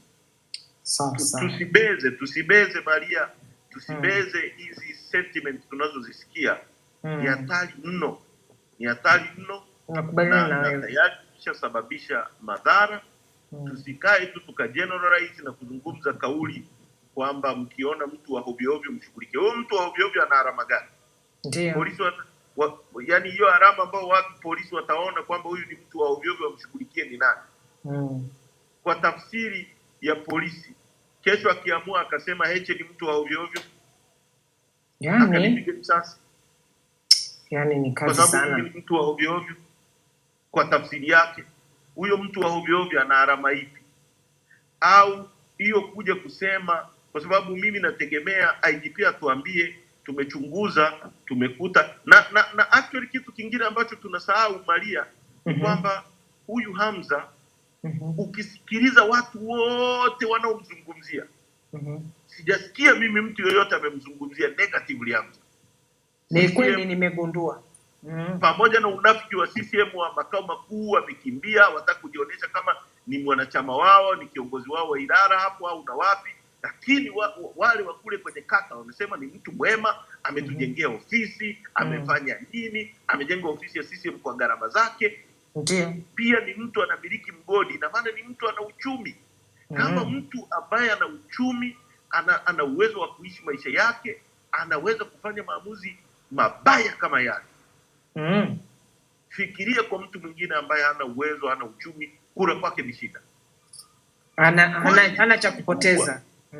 Sasa ni kubwa kuliko ambavyo linazungumziwa kwa urahisi. Ndio. Kwa tulizungumza hii swala kwa maana ya kusaidia nchi yetu. Hatuna mahala pengine popote pa kwenda. Ni kweli. Tunapenda hii nchi. Tunataka hii nchi iwe na amani. Tunataka hii nchi amani iwe ya kweli. na migogoro. Na amani ya kweli na haki vitatokana na watu tuliowapa mamlaka au waliochukua mamlaka ya wananchi kwa nguvu kufuata utaratibu wa sheria na sheria zilizojiwekea katika kuendesha nchi. Kuendelea kuonea watu, kuendelea kuumiza watu, kuendelea kutisha watu. Utatisha watu milioni 60 utaweza? Hawezi. Huwezi kutisha watu milioni. Utamkamata Heche, utamweka ndani au utamfanya nini kwa sababu una mamlaka. Kesho watakuja watu wengine mamilioni na maelfu watadai kile alichokuwa na kidai Heche. Ni kweli. Na wengine hawatadai kwa njia za kidemokrasia kama hizi tunazotumia. Sisi bahati nzuri wengine sisi ni wanademokrasia. Tunaweza kuzungumza lugha kali, lakini we love this country. Hatuwezi kufanya kitu chochote ambacho sio cha kidemokrasia katika kutafuta madaraka. Sisi tutaendelea, na ndio maana baadhi ya watu waliokuwa wanatuambia si Chadema fanyeni nini, tuliwaambia sisi njia yetu ya kutafuta mamlaka ya nchi hii ni njia ya kushawishi wananchi, na ndio maana mara zote sisi tutaendelea kupambana kuhakikisha tunapata mikutano ya hadhara, tunapata vikao, tunapata nini kama njia ya kukutana na wananchi na kuwaelimisha ili watuunge mkono kwa njia za kidemokrasia na watupe mamlaka kwa njia za kidemokrasia. Sawa. We love this country. Ili endelee kuwa na amani, watoto wetu waishi, wasome, sisi tufanye kazi na watu wafanye kazi ya kujipatia kipato. Hii nchi imeongozwa kwa muda mrefu na watu ambao ukweli wa Mungu ni kwamba wameshindwa Maria. Wameshindwa kuitafutia nchi, kuitoa kwenye matatizo ya kiuchumi, wameshindwa kuitafutia haki, na sasa wanaielekeza kwenye matatizo makubwa ya kuchochea chuki kila siku. Ndio. Sawa kaka. Nashukuru sana. Naomba nimkaribishe Riyad aweze pia kuchangia na kuuliza swali pamoja na Moizi. Kuna wengine niliwa-add lakini kwa bahati mbaya naona mtandao umepotea kwa upande wao. Alafu baada ya hapo nitarudi kwako Peter kwa sababu kuna maswali ambayo yanatokana na kile alichoeleza Heche. Pia tunasubiri ikiwezekana, nadhani ndani ya dakika kama 5 mpaka 10 tutapata pia Moya Nyaundi ambaye yeye anatokea American Bar Association ili aweze kuzungumzia siku ya leo. Siku ya leo ni siku ambayo kwa Kiingereza inaitwa Enforced Disappearances. Na tutakuja kuelewa maana yake ni kwamba kupotea lakini ndani ya utaratibu, yani ndani ya kulazimisha upotevu. Sasa watu wengi mara nyingi tunazungumzia kuteka, kupotea, lakini tutakuja kueleweshwa kisheria hii enforced disappearance ni kitu gani. Kwa hiyo Riyad, karibu sana uchangie, alafu Moizi. Karibu Riyad. Naam, asante. Karibu. Asante Damaria. Asante. Karibu sana. Asante Damaria kwa kunipa nafasi hii kuweza kutoa mawazo yangu, maoni yangu kuhusu mada mezani. Kwanza nianze kwa shukrani kwa sababu ni siku nyingi nimekuwa nikitafuta nafasi hii kwa kwenye space lakini sikupata kutokana na sababu ambazo ziko nje ya uwezo wetu. Asante kwa hilo. Karibu Na sana. moja kwa moja bila kupoteza muda, ningeanza hapa kwa maswali kwanza, kulingana na kile ambacho kaka yangu Peter Madereka alikiongea hapo awali. Kaka Peter alifafanua vizuri sana kuhusu utawala wa sheria na namna gani mahakama zetu zinatafsiri sheria. Kuna kitu kimoja aliongea kuhusu kwa maana kwamba kesi inakuwa faili lakini ushahidi bado unakuwa hujakamilika. Sasa mimi nilikuwa na swali moja, kwa makosa ambayo ni ya jinai kwa sheria za nchini kwa maana ya Tanzania, je, kama ushahidi haujakamilika na kesi tayari imeshakuwa faili kwa maana iko tayari mahakamani, je, wale watuhumiwa hakimu anaweza kutoa hukumu kwa maana kwamba waweze kwanza kuachiwa, wawe nje ya mahakama, yani nje ya gereza mpaka ushahidi utakapokamilika, ama inakuwaje? Kwa hiyo ni kama kwa mfano hiyo inaitwa kutoa dhamana, yani mahakama inaweza kutoa dhamana hata kama sheria hiyo kosa haina dhamana, si ndio? Ndio swali langu lilikuwa lina base hapo. Sawa. Kuna lingine lolote au tunaweza tukaendelea tukampa mwingine Mike? Ni hilo tu. Sawa Riyad, nashukuru sana, nashukuru kwa sababu umekuwa very much to the point. Shukran sana. Asante sana. Haya, namsubiri hapa Mowizi, maana naona Mowizi kapotea. Kulikuwa na watu wengine kama wawili niliwa add, lakini kwa bahati mbaya nao wamepotea. Sasa najaribu ku-add kwa kadri nilivyoona watu wamejiunga. Nita-add watu wengine wawili, natumaini watafanikiwa kuuliza maswali yao au kutoa hoja, alafu tutarudi kwako Peter.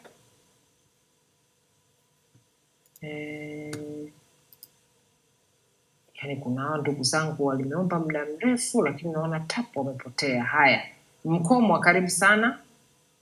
Mkomwa karibu. Mkomwa Michael. Mkomwa Michael, naomba uwashe maiki. Naomba wale kama umeomba maiki alafu umepoteza hiyo nafasi, na shauri utoke alafu urudi tena, itakusaidia. Haya, naona Mkomwa huko haugei. Mtanzania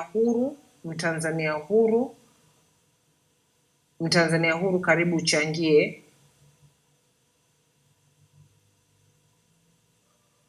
Asante. Habari ya saizi dada Maria? Salama, karibu sana. Halo, tunakusikia sana Mtanzania huru, karibu sana. Vipi, unatusikia?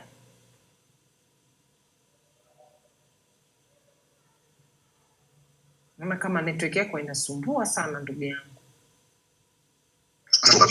Akizungumzia mambo mbalimbali. Okay. Kuhusiana na hii kauli. Tuone kwa ni kama tabia sasa. Kwa kipindi kirefu sana. Kwa sababu labda ya Yes, endelea. Yeah. Okay. Hello. Mtanzania huru. Swasa, naomba mute kwanza maiki. Mtanzania huru naona tulimpata pale. Anarudi tena. Haya, Mtanzania huru naomba uwashe maiki uongee. Uanze kuanzia mwanzo, maana tutujisikia pale mwanzo kuna kitu uliongea ikawa kama umepotea kidogo. Mtanzania huru, hatukusikii sasa hivi, ni kama vile umewasha mic lakini hatukusikii.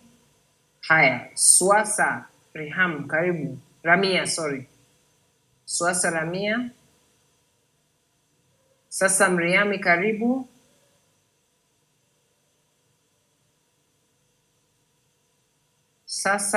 karibu. Nazidi kupoteza watu, sijui tatizo connection wanasema. Haya, wapendwa, nawaona, nitawaadi hapa, wala msiwe na shaka. Kama narudia tena, kama connection yako imefail, naomba urudi kwa kutoka na kurudi tena, hiyo itasaidia sana. Najaribu kuadd wale ambao nimeona wapo muda kidogo.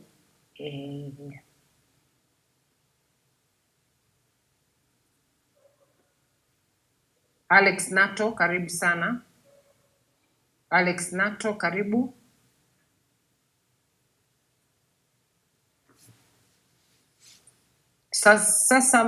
Sasa Mriami, umeandika jina ni Suasa Ramia. Naomba na wewe pia ukiweza kuwasha. Alex Nato. Alex Nato. Hillary, Hillary naona kama umewasha mic. Hillary, karibu. Hillary, karibu. Hillary Msofe, Hillary, karibu. Mic umewasha, tunakusikia. Leo mic hizi zinasumbua watu kwa upande wa pili. Haya.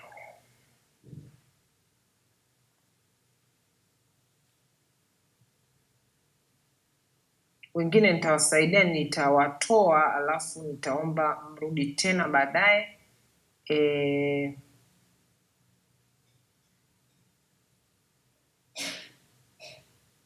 Kuhakikisha watu wanaongea, lakini Musa, karibu sana. Sikika vizuri mimi? Unasikika vizuri, karibu sana. Okay.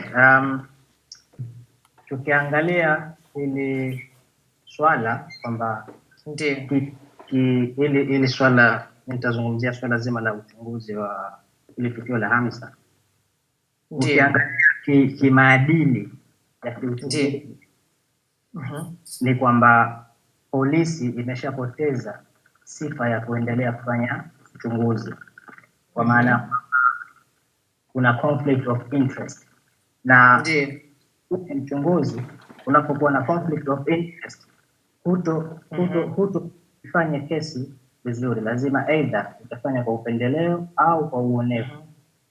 Na tumeshuhudia kauli za mkuu wa polisi zimeonyesha dhahiri kwamba tayari, yani wao washafanya conclusion yao, na kwa maana hiyo hata uchunguzi, ripoti ya uchunguzi itakapokuja haitakuja kuaminika na kukubalika na mtu, kwa sababu tayari ile kauli yake kama imesha summarize hiyo ripoti. Sasa naungana na watu wanaosema kwamba kuundwe tume ya kufanya uchunguzi. Sasa nitaka kuuliza swali kwamba labda kwa mfano wanasheria wamekubaliana kulivalia njuga ili swala na wakataka kupush iundwe hiyo tume. Sasa ukiachana na rais, nataka kufahamu ni mamlaka gani nyingine inayoweza kuamua masuala ya uchunguzi wa makosa ya jinai, kwa sababu kwa upande wa Zanzibar, kwa ninavyofahamu, Criminal Procedure Act ya Zanzibar, nakumbuka na kifungu cha 79 kimeelezea mamlaka nyingine zitakazoweza zilizopewa uwezo wa kuteua wachunguzi. Kwa mfano, kama mkurugenzi wa mashtaka ana uwezo wa kuteua na kuchunguza makosa ya jinai, au mahakama pia imepewa uwezo huo, na mbali na polisi. Nitaka kufahamu upande wa Tanzania bara, je, ni gani ambazo nyingine ukiachana na rais zinazoweza kuteua wachunguzi kwa ajili ya kuchunguza makosa ya jinai? Asante. Sawa. Asante sana Musa, nashukuru. Furaha, karibu sana. Furaha, karibu. Furaha Nzunda, naomba uwashe maiki. Furaha, karibu sana. Furaha, karibu sana. Haya, naona Furaha kapotea. Kuna mtu anajiita mdogo wake Kigogo, karibu sana. Asante sana Madam Maria. Karibu sana. Asante. Mimi naitwa Haruni, hapa niko Ujerumani. Karibu Haruni. Kwa nataka kidogo kuchangia, lakini katika hilo kwa nataka kumuuliza swali Shangazi Fatma hapo, kwa sababu yeye ndo kafunza katika sheria. Ndio. Kwa swali langu la kwanza Musa yeye ndo kashaliuliza kuhusu habari ya Tanzania bara, vipi wanaweza wakafanya uchunguzi maalum. Je, hapo ndo nina swali kwa Shangazi Fatuma. Je, kisheria ikoje hii? Na je, kwa ikimkuta mtu, kwa sababu hili ni swala kama limetokea viongozi, kwa sisi walikuwa hali ya chini. Je, kuna sheria gani ambayo na sisi inatulinda tusije kwa vitu kama haya? Ni hilo tu, asante sana. Nimekuelewa. Kwa hiyo tusije tukakutana na ile adha ya kupigwa tu kama tukionekana watu wa hovyo, tusije tukapata hiyo adha, si ndio Harun? Just kupata vizuri swali lako. Sijui unanisikia Haruni? Hapo sijakusikia vizuri. Nilikuwa nauliza, yani swali lako ni kwamba sisi watu wengine tunaweza tukalindwa vipi kwamba yasitukute kwamba labda tunaonekana watu wa hovyo alafu yakatukuta hayo ya kwanza kupigwa risasi au kuchukuliwa hatua yote kisheria kwa sababu tuna sura ya hovyo, sio? Ndio, hilo ndo swali langu la msingi kwa sababu la kwanza tayari kashaliuliza Musa hapo. Musa. Kabisa. Asante Haruni, asante sana. Ibra karibu sana. Shangazi, asante sana. Pole kwa majukumu. Pole kwa majukumu na hongera kwa kazi nzuri unaendelea kuifanya. Asante. Mimi nina mawili matatu ambayo naomba niongelee categorically. Yaani kila moja nitaka category kama lile. Cha kwanza ambacho leo nilitaka kusema hapa ni naomba niseme tumeshatambua na tumeshajua Watanzania, awe mwanaharakati, mwanasiasa, awe ni raia wa kawaida, awe mtu yoyote yule, wote kwa pamoja tunakubaliana kwamba Tanzania, nchi yetu kwa stage iliyofikia, uwajibikaji zero. Yaani hakuna uwajibikaji, ni zero. Uwajibikaji zero kabisa. Hakuna uwajibikaji kwa viongozi, hakuna uwajibikaji kwa walioteuliwa, hakuna hata uwajibishanaji kwamba huyu fulani alichofanya. Kwa mfano leo surprisingly wote hapa tunashangaa ni kwa nini IGP mpaka sasa hivi yuko ofisini kwa kauli tu aliyoitoa ambayo inapingana na mamlaka yake ya uteuzi. Sijui umenifahamu vizuri hapo. Kwa hiyo wote kwa pamoja tunakubaliana kwamba automatically ilitakiwa yeye mwenyewe baada ya kuona watu kwa sauti wameliongelea, wamelipigia kelele, lakini hashindwa kuwajibika. Hata mamlaka inayomteua nayo inashindwa kumwajibisha. Sasa hii ni mbaya katika serikali, katika nchi ambayo tunategemea mageuzi ama mapinduzi ya kidemokrasia, hasa katika kuzingatia uhuru wa watu. Lakini kitu cha pili ambacho nilitaka niseme, ambacho hivi vyote vitakuwa concluded na kitu cha tatu, ni matukio. Siongelei matukio ya kuua ama kuuana kama walivyofanya kina Hamza, hapana. Naongelea matukio ya uvunjifu wa katiba purposely. Sababu leo hii tunavyo discuss hapa ni jana sijui Chadema wamezuiwa kufanya kikao cha ndani. Ni juzi tu NCCR wamezuiwa kufanya kikao cha ndani. Vikao ambavyo viko ndani ya msingi ya katiba zao wenyewe na katiba ya nchi. Sijui umenifahamu? Na wote hapa ndani, hata ukimuuliza mgeni ambaye ameingia sasa hivi, sio mwanasheria, sio nani, ukimuuliza tu kwamba vikao vya ndani vya wanasiasa vinapaswa kuwa na kibali, atakwambia hapana. Hiyo ni kutokana na katiba, ni kutokana na maneno ambayo yanaongelewa, ni kutokana na uelewa mdogo wa mwananchi yoyote. Ukimwambia kwamba je, Chadema wakitaka kufanya kikao cha ndani lazima wapate kibali cha polisi, ama NCCR wakitaka kufanya kikao cha ndani lazima wapate kibali cha polisi, utasema hapana, kwa kuelewa tu kawaida. Lakini ukitaka kufanya mikutano ya kisiasa hawapaswi kupata kibali, wanapaswa kutoa taarifa ili wapewe. Ndio tofauti kubwa sana kwa katiba ama kufanywa makosa ya kudhoofisha katiba ya Jamhuri ya Muungano wa Tanzania purposely. Sawa. Ibra, upo bado? Unajirudia. Naona unapata. Tunavunja leo, tunavunja kesho, hakuna hatua inayochukuliwa. Ndio maana shangazi, endelea. Tatu kita conclude hivi vitu. Ushapotea ndugu yangu. Haya, nimepata mpaka hapo kuhusu wajibikaji na uvunjifu wa katiba. Tutasubiri akirudi nitampa tena Mikey. James Julius, karibu sana. Naona umesha connect. Ngoja Ibra anarudi, subiri kidogo. Ibra, malizia pointi yako ya tatu kabla hujapata tena misukosuko. Ibra, karibu.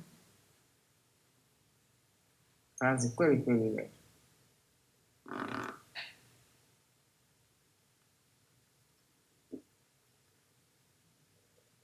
Haya, naona James upo bado? James Julius, naomba ujitahidi kuwasha maiki au nitakutoa, utabidi tena uombe. Furaha, nimejaribu kuunganisha sasa hivi ni mara ya pili, naona network yako inakataa. Sasa wakati najaribu kuunganisha watu wengine, basi naomba kwanza nije kwako Peter, alafu kwako Fatma. Kuna maswali ambayo umeulizwa. Nadhani Peter, tukirudi kule alichokiongelea Heche, na kuna mtu amenitumia pia swali. Amesema kwamba anaomba niulize kwako kwamba swala hili ambalo linakuja ya mtuhumiwa kukamatwa, kufungwa macho, kufungwa pingu bila wao kujitambulisha, hili kisheria imekaaje? Nadhani hiyo moja ndio ngumu sana ambayo ndio nilitaka hata mimi kuuliza, lakini naona kuna mtu ameshaiuliza. Alafu kuna hili swala hapa kuhusiana na uchunguzi wa polisi na tume maalum. Naomba uzijibu maswali, ujibu haya maswali, alafu tutaenda pia kwa shangazi Fatma. Karibu sana, ili tuendelee kupata na maoni mengine na maswali. Karibu. Karibu Peter.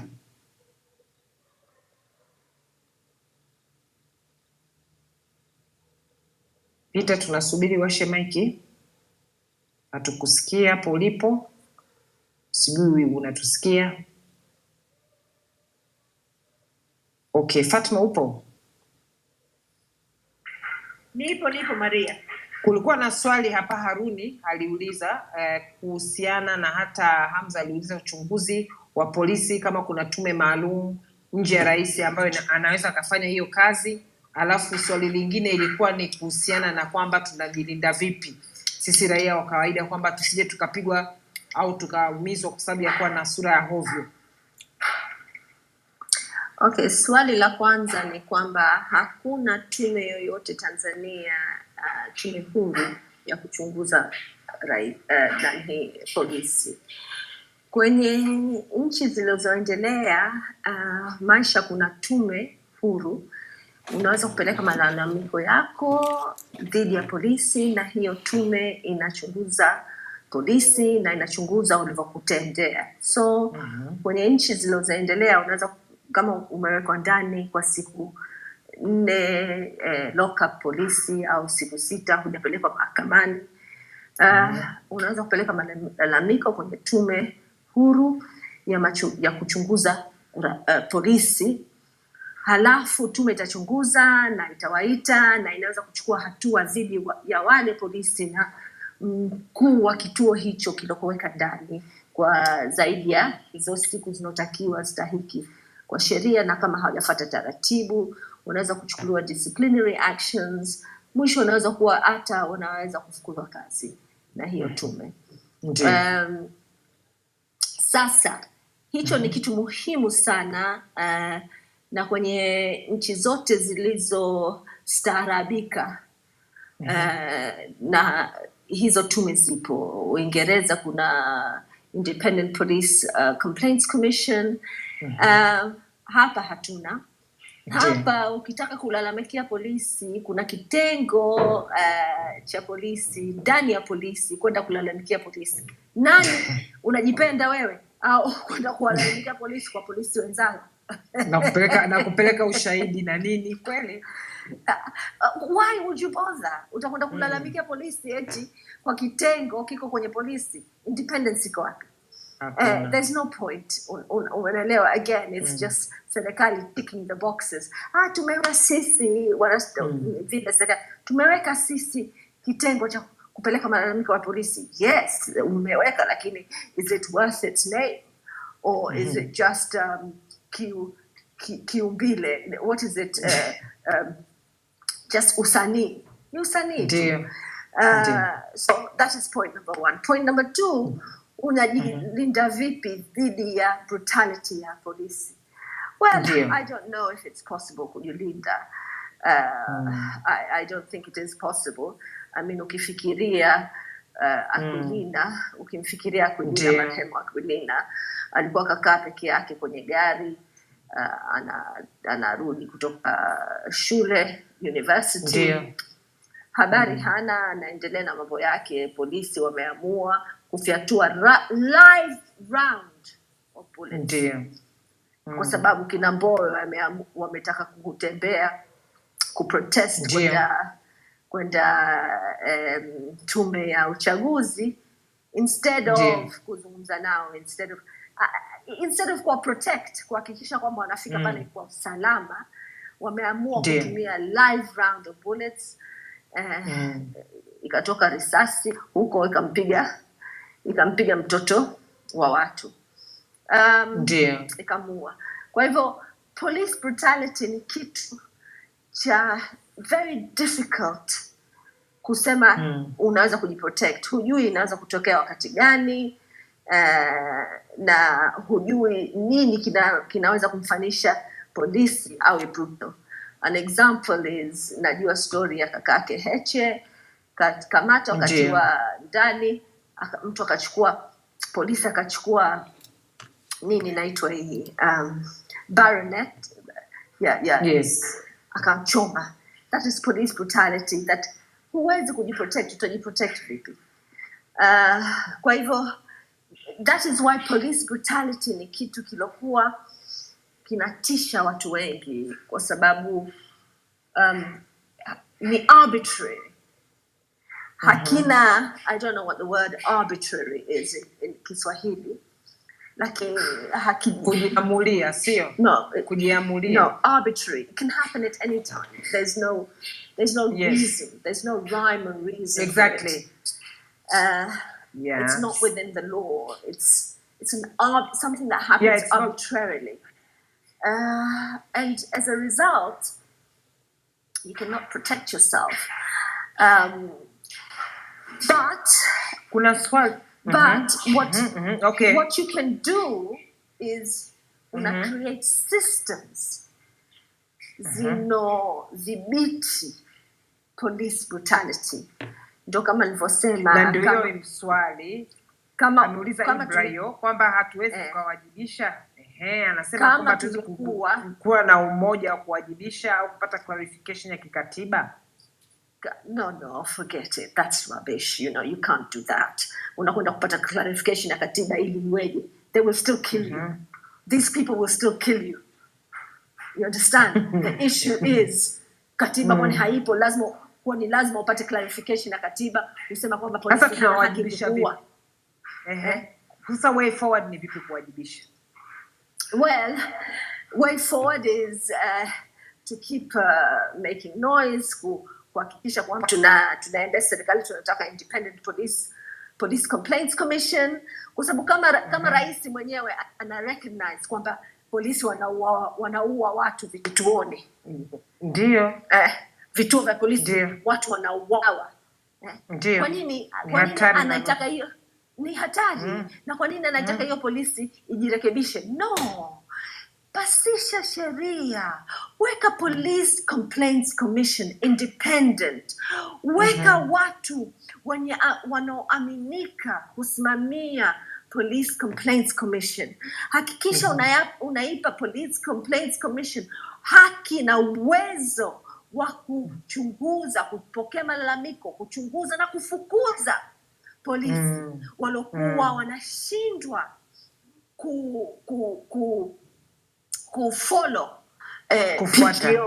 kufuata PGO, wanashindwa kufuata sheria, wanaua watu kwenye vituo, au unajua mtu anamuua, polisi anamuua mtu kwenye police cell, alafu yule mkuu wa kituo bado anabaki kazini. How is that possible? Unakwenda kwenye kituo cha polisi kimejaa kunguni, mkuu wa kituo bado yuko kazini. How is that possible? Kazi ya mkuu wa kituo is also kuhakikisha kwamba usafi uko vizuri pale, mazingira ni mazuri. So vitu kama hivi unajua tunachukulia very lightly wa Tanzania, lakini ni vitu muhimu sana. Na kwa hivyo mimi sijaelewa kwa nini rais analalamika. Unalalamika nini? Wewe una serikali, una uwezo wa kutunga sheria na kuipeleka bungeni, kuhakikisha kwamba bunge nzima ni la CCM. Kwa hivyo una majority bungeni na unaweza kupasisha sheria yote unayotaka. Pasisha sheria kudhibiti polisi kwa kuweka police complaints commission. Ukiweka police, independent police complaints commission, wananchi watakuona kwamba you are putting your money where your mouth is. Sio unamwambia Siro ajidhibiti. Atajidhibiti vipi Siro? Anashindwa kujidhibiti. Angekuwa anaweza kujidhibiti, police station zake zingekuwa zimejaa kunguni. Watu wanakojolea buckets, ndo kashindwa. Sasa itabidi umtafute mtu kumdhibiti. Mimi ndo sielewi. Sawa shangazi. Ngoja nikaribishe tena maswali na maoni. Tobias, karibu. Muda tu najaribu. Asante dada Tobias. Asante Maria. Kwanza napenda ku acknowledge kitu kimoja. One day you warned me. Nilikuwa napenda kufikiria kwamba ati Mama Samia anaendelea kwenye mwelekeo mzuri, but you warned me kwamba I don't think that's the case. Na sasa hivi nimefikia point ambayo nimenawa mikono tu. Pole sana. Right now I think Tanzania inaelekea kwenye some kind of anarchy. Anybody can do anything he wants.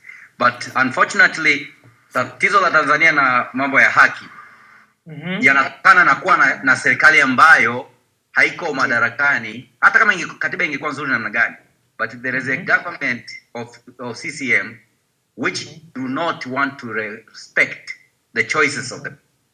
Kwa hiyo wanatumia polisi na vyombo vya dola, na polisi ndio maana wana behave that way. They are being used as mercenaries to enforce the rigging of elections. Kwa hiyo wanajua tutaiba uchaguzi, tutafanya carnage, tutafanya pillage, tutaua, tutabaka, tutafanya nini. Once we get in the government, people will complain a little bit, and then finally they will accept us. And that's exactly what happens every time. CCM wamefanya pillage, wameua, wamefanya nini, wanaingia kwenye uchaguzi. Na hakuna unyama na ushenzi ambao umefanyika kama uchaguzi wa 2000. So kwa mfano mtu kama Magufuli, marehemu Magufuli, it's only a madman atakayeadmit kwamba ni rais ambaye ni wa halali amechaguliwa na wananchi. Based on what they did. Na Samia mwenyewe binafsi akiheshimiwa na wananchi anatakiwa aende akasali kwa Mungu wake, kwa sababu she's not a legitimate president if you are honest. Sasa tatizo linalotokea ni kwamba they are using this police, they are using the armed forces and other security apparatuses like mercenaries to enforce their position. Sasa ndio maana hawa watu they will behave like that. Now in the case of utoaji haki, rais wa Tanzania akishakuwepo pale, kuwe na katiba nzuri, kuwe na katiba nzuri, everyone else yuko under her thumb or his thumb. Chochote kile ambacho kinafanyika, kwa mfano kama mwanasheria ambaye alipita alitoa maoni mazuri sana, very good, but that is under ideal condition. Kama ingekuwa Uingereza ningemuelewa, lakini kwa kesi ya Tanzania hilo yote ni rubbish. Kwa Tanzania ukiniambia kwamba ati DPP ndio aliyeamua tu, hata kama walidiscuss au kudiscuss ndiye aliyeamua kumkamata Mbowe, that is bullshit. DPP yule ni kama just like a little chihuahua or puppy kwa rais. Awe ni Samia awe ni Magufuli, they send him, nenda kamkamate, wanamkamata wakijua hawana kesi. That's why wanaweka ugaidi au uhujumu ili wamfunge by fiat. Kwa sababu kama mtu hawezi kupata dhamana, hata kama mahakama haijamhukumu, unamweka ndani rumande kwa miezi miwili, miaka miwili, miaka mitatu, na maana umeshamfunga bila hata hukumu ya jaji. What is supposed to be done ni kwa majaji kujua kwamba huu mchezo unaofanyika ni mchafu, wakipeleka kesi kama ya namna hiyo waitupilie mbali. But the problem is hata majaji nao wako mifukoni kwa serikali, wako mifukoni kwa rais. Kwa hiyo rais ni kama ni alpha na omega Tanzania, kama anavyosema Auntie Fatuma all the time. Rais ni alpha na omega. Kwa hiyo if you tell me kama upuuzi wa nchi kama Tanzania unaoendelea eti unafanywa na wengine tu labda kama IGP au DPP, rais hayupo anakuwa tu yeye anaona mtazamaji, that is nonsense. It's not true.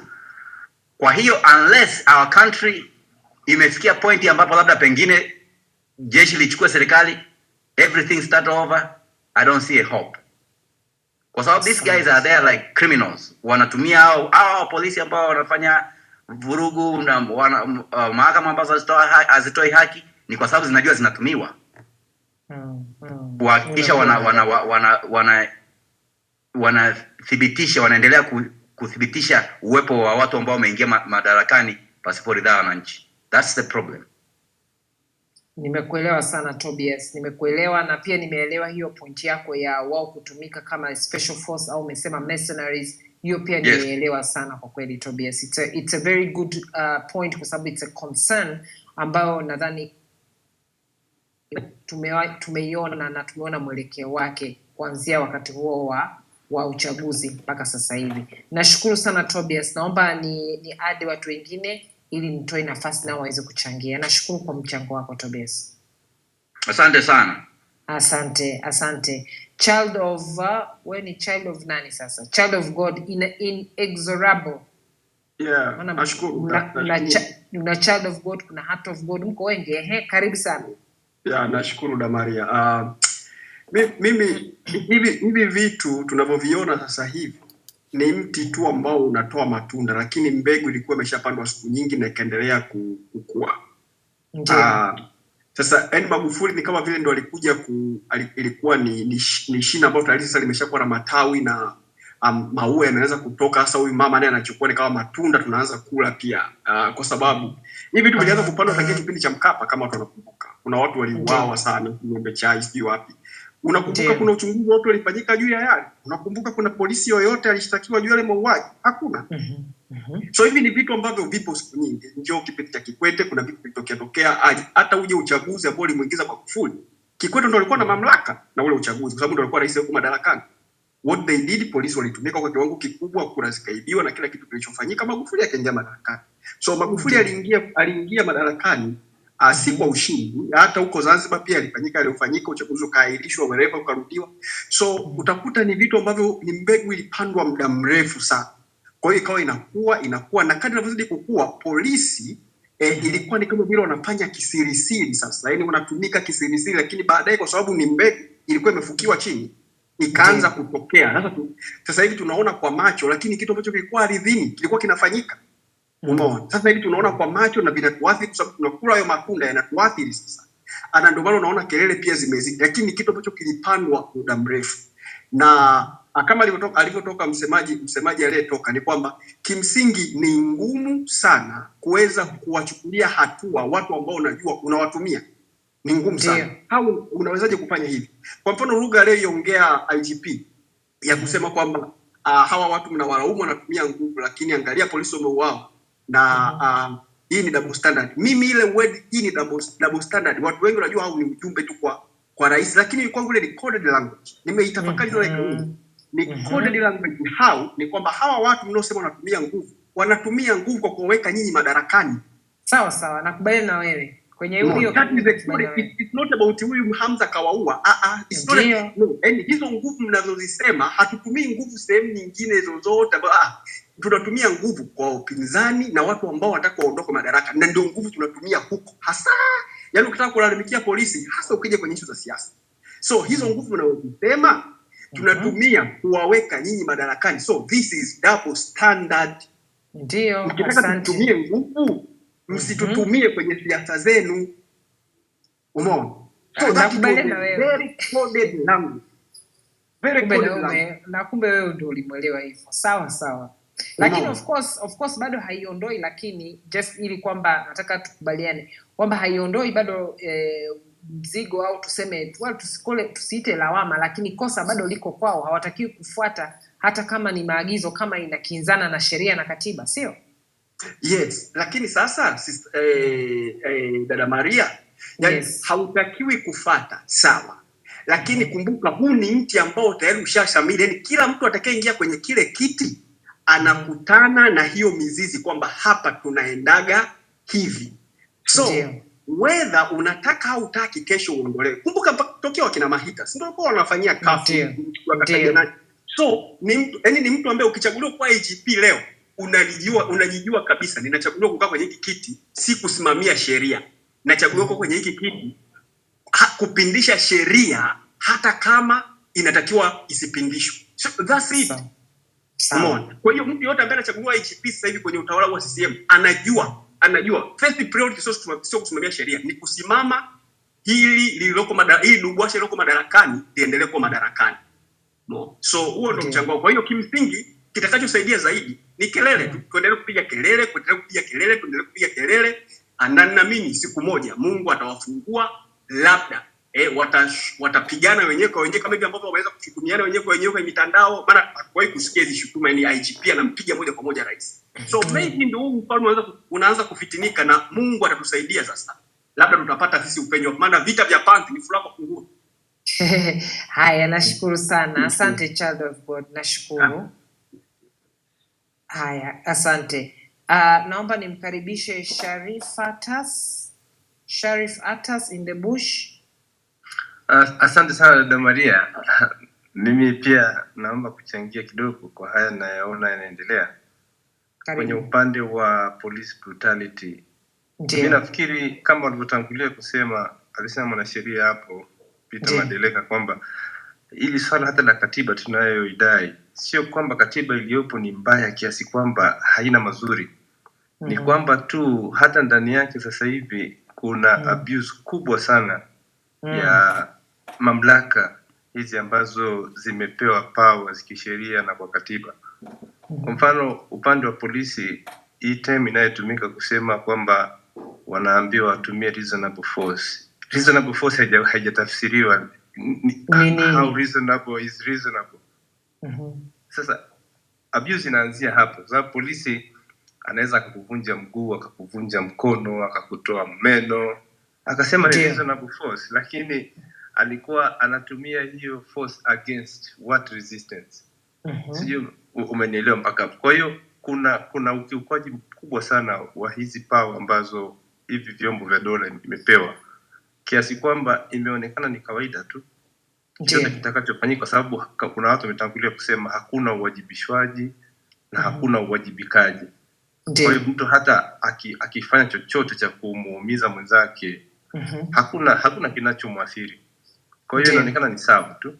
Lakini cha pili, kitu kikubwa kingine kinachoonekana sasa hivi ni kwamba kuna utumiaji mbaya wa hivi vyombo vyetu vya dola, kwa maana kwamba vinaegemea upande mmoja tu, na sijui kama wanatambua kwamba watu wako aware na wako conscious kuona vitu vinavyoendelea. Unapozuia vikao kwa mfano vya ndani vya siasa visifanyike, vina involve watu 50 au 30 au hata 100 kwa kisingizio kwamba ni mikusanyiko ambayo inahatarisha usalama au kwa kuzuia maambukizi. Jana juzi tumeona uwanja wa Taifa umejaa watu kiasi kwamba hata mwenyewe unajiuliza hivi, wakisema kwamba kuna hatari ya maambukizi. Mpaka sasa hivi nilikuwa nasoma ripoti na ni tangazo la Wizara ya Afya, watu waliochanjwa hawafiki hata 300 na kitu. Alafu unaruhusu mikusanyiko kama ile. Ni message gani unatoa? Yaani unaonyesha watu ni wajinga kiasi kikubwa sana. Ni dharau kwa kiasi kikubwa sana. Hatuna Watanzania wajinga kiasi cha kwamba wasielewe. We don't buy that. Sijui kama wanaelewa hiyo, sijui nini kinachoendelea. Lakini nafikiri tumefikia mahali ambapo tumekuwa kama vile ni watu wa ajabu, hatujijui, hatujitambui, wala hatuheshimiki, wala hatuheshimiani baina yetu. Kwa tunaelekea pabaya sana. Hii precedence ninayosema kwamba ilikuwa set na utawala uliopita ni precedence ambayo itatugharimu for many years. Kwa sababu sio sisi tu huko ambao tunakutana na hizo adha huko mtaani, hata kwenye utawala kama watu wanavyosema, kama mtu ambaye ni mteule wa rais anaweza kusimama na akajibu kumjibu mtu aliyomteua kwa namna ambayo tumeiona, it's shocking. Yani inaogopesha. Sasa unashindwa kujua ni dharau kwa maana ya kwamba hakuna atakachofanywa, au ni dharau kwa maana ya kwamba jenda yule mtu, au ni dharau. You don't really understand. Tuna shida kubwa sana. Kwa hiyo nafikiri tujitafakari sana. Nashukuru sana, na ni ujumbe mzuri huo kusema kwamba tujitafakari kwa kweli, na nashukuru sana kwa mchango wako. Naomba nimkaribishe Isa Kwisa, karibu sana. Nashukuru. Karibu. Mchango wangu mimi utakuwa hasa ni swali kwa maana ya kuweza kupata msaada wa kisheria. Ndio, karibu. Na kauli ya juzi hapo ya Siro, na nikifanya reference ya kauli ya wiki kadhaa zimepita, alitushauri wananchi kwamba tuwe tunakuwa na silaha majumbani. Sasa alitushauri hasa tuwe na mapanga. Ndio. Lakini tunaona mazingira ya namna kina Hecho walivyokamatwa kule Mwanza haikuwa mazingira yenye hali ya arrest, ni kwamba wanasema walivamiwa. Kwa hiyo hiyo ilitokea hotelini, alisema tuwe na mapanga nyumbani, hakuelezea kwa mazingira ya hoteli.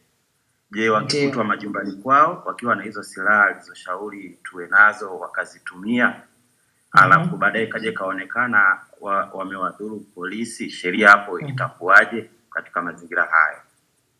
Kwa sababu ni kama ametengeneza mazingira ya tuwe tunajihadhari na watu ambao wanatakiwa kutulinda.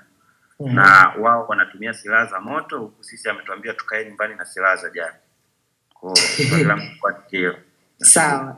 Asante, swali zuri sana. Nashukuru sana Isa. Kwisa Rose, karibu sana. Rose Maimba, karibu. Asante na Maria, habari ya usiku. Salama, karibu sana. Habari za kwako? Habari za kwangu ni nzuri. Akaunti yangu ya Twitter imeingiliwa kidogo muda chache uliopita, kwa nimelazimika kufungua nimelazimika kufungua nyingine kwa sasa hivi. Ngoja Rose. Sasa mnaomba usubiri kidogo. Sasa mnaomba mute mic, utaongea. Ngoja Rose aongee kidogo. Okay. Niendelee? We Rose maliza kwanza afu tutaenda kwa sasa. Karibu sana Rose. Okay, sawa, asante. Nilikuwa nasema ukurasa wangu uliingiliwa, kwa hiyo nimefungua ukurasa mwingine kabisa ili nisikose kusikiliza mjadala unaoendelea hapa leo. Asante. Karibu sana. Nimejaribu kusikiliza watu wachache, lakini mimi pia niweze kuzungumza jambo kuhusiana na usimamizi wa sheria hasa katika nchi yetu Tanzania. Mimi ninachokiona dada Maria, hatuwezi tukasema kwamba usimamizi wa sheria katika nchi yetu ni mbovu 100%. Lakini angalau tunaweza kusema kwamba hakuna usawa katika kuzisimamia hizi sheria. Kwa hiyo kinachopungua hapa ni haki ya usawa katika kuzisimamia sheria. Unaweza ukaona kwa mfano polisi wameamua kwamba upande fulani utakapokuwa ukifanya mambo yao tutasimamia sheria. Kwamba hawa wataonekana wako ndani ya sheria, lakini upande fulani wakifanya mambo yao hawa hawatakuwa ndani ya sheria. Kwa hiyo linafanyika jambo moja kwa wakati mmoja ama nyakati tofauti, jambo ambalo linafanana kwa sijui ni dhima, sijui ni nini Kiswahili kizuri, lakini jambo hilo moja huonekana ni baya linapofanywa na watu fulani. Jambo hilo moja linaonekana ni sawa linapotendwa na watu wengine. Kwa mfano ukiangalia juzi tu ninyi mlikuwa na lile kongamano la katiba na wananchi waka. Mkazuiliwa kufanya. Lakini pia NCCR walikuwa na mkutano kikao chao kihalali kabisa kwa mujibu wa katiba, wakazuiliwa kufanya. Lakini tarehe 29 nafikiri ni juzi, leo ni tarehe 30. Tarehe 29 kwa maana ya jana tuliona UVCCM walikuwa na uzinduzi wa vijana jogging club uwanja wa Uhuru, waliendelea bila kukutana na shida yoyote. Najaribu kuimagine kama ni Bavicha wangekuwa na uzinduzi wa same thing, vijana jogging club. Naamini kungekuwa na tishio la usalama kwa nchi. Naamini kungekuwa na kitu kinaitwa corona, kwa hiyo watu wanatakiwa kujikinga na corona. Mkuu wa mkoa pengine hata angejitokeza kuzuia kwa sababu kuna corona katika nchi. Kwa hiyo tunakosa haki ya usawa. Kuna upande unapendelewa, kuna upande unaonekana unakosea. Lakini hata kesho mwenyekiti wa UWT atakuwa Karimjee asubuhi kwa ajili ya kuzungumza na mabinti wa Dar es Salaam. Tukiachilia mbali sisi ambao tulikamatwa Mwanza tarehe 17, tarehe 21 kwa matukio kama haya, tunakaa kwenye kumbi tunajadili mambo yetu kama ambavyo wao wanakaa na kujadili mambo yao. Na hapa ndipo ambapo dada Maria tuna uhitaji mkubwa sana wa kupata katiba mpya ambayo itasaidia sisi tuweze kulishtaki pia jeshi la polisi. kwamba halitutendei haki. Lakini tunalishtaki wapi jeshi la polisi? Lazima tuwe na mahakama ambayo iko huru. Ambayo inaweza ambayo inaweza ikatoa maelekezo kwamba hapana, jeshi la polisi linapewa oda kwamba hii hamfanyi sawa, wanatakiwa hawa waendelee na shughuli zao. Kwa hiyo najaribu kuona kwamba hapo pana shida kidogo. Lakini swala lingine, dada Maria, la pili, nilikuwa nimemsikiliza kama Deleka wakati akizungumzia kuhusu kesi za upelelezi. Upelelezi limeachiwa jeshi la polisi. Lakini ziko kesi ambazo jeshi la polisi haliwezi kuzifanyia sawasawa kwa sababu hata jeshi la polisi ni mkosaji namba moja. Sasa kama ukichukua kesi ya mdogo wake na Heche aliyeuawa wakati wa uchaguzi, walimkamata akiwa hai, wakamuua wao kwa mikono yao. Jeshi la polisi linachunguzaje kesi hii? Kwa sababu lenyewe ndo limeshiriki kuua, lenyewe ndo limeua. Sasa leo hii jeshi la polisi linawezaje kujifanyia uchunguzi lenyewe wakati lenyewe ndo lililokosea? Lakini hata hapa kwetu Njombe iliwahi kutokea kesi ya raia mmoja, alikuwa ameingiliana mipaka ya ardhi na mmoja kati ya viongozi, na baada ya kumkamata yule mtu, walimkamata akiwa mzima, lakini mwisho wa siku akafia kwenye mikono yao. Sasa ni nini kilifanyika haijulikani, lakini mpaka leo hakuna uchunguzi wowote umewahi kufanyika, na hata wangefanya, dada Maria, wasingetoa majibu ambayo yalikuwa ni ya ukweli. Lakini pia tunaweza tukakumbuka hata mwaka 2012 na tulikuwa na Operation Sangara, sisi kama Chadema, yule kijana aliyeuliwa pale Morogoro, muuza magazeti. Kipindi kile waziri wa mambo ya ndani Dr. Nchimbi aliunda tume ambayo ilikuwa imetokana na jeshi la polisi.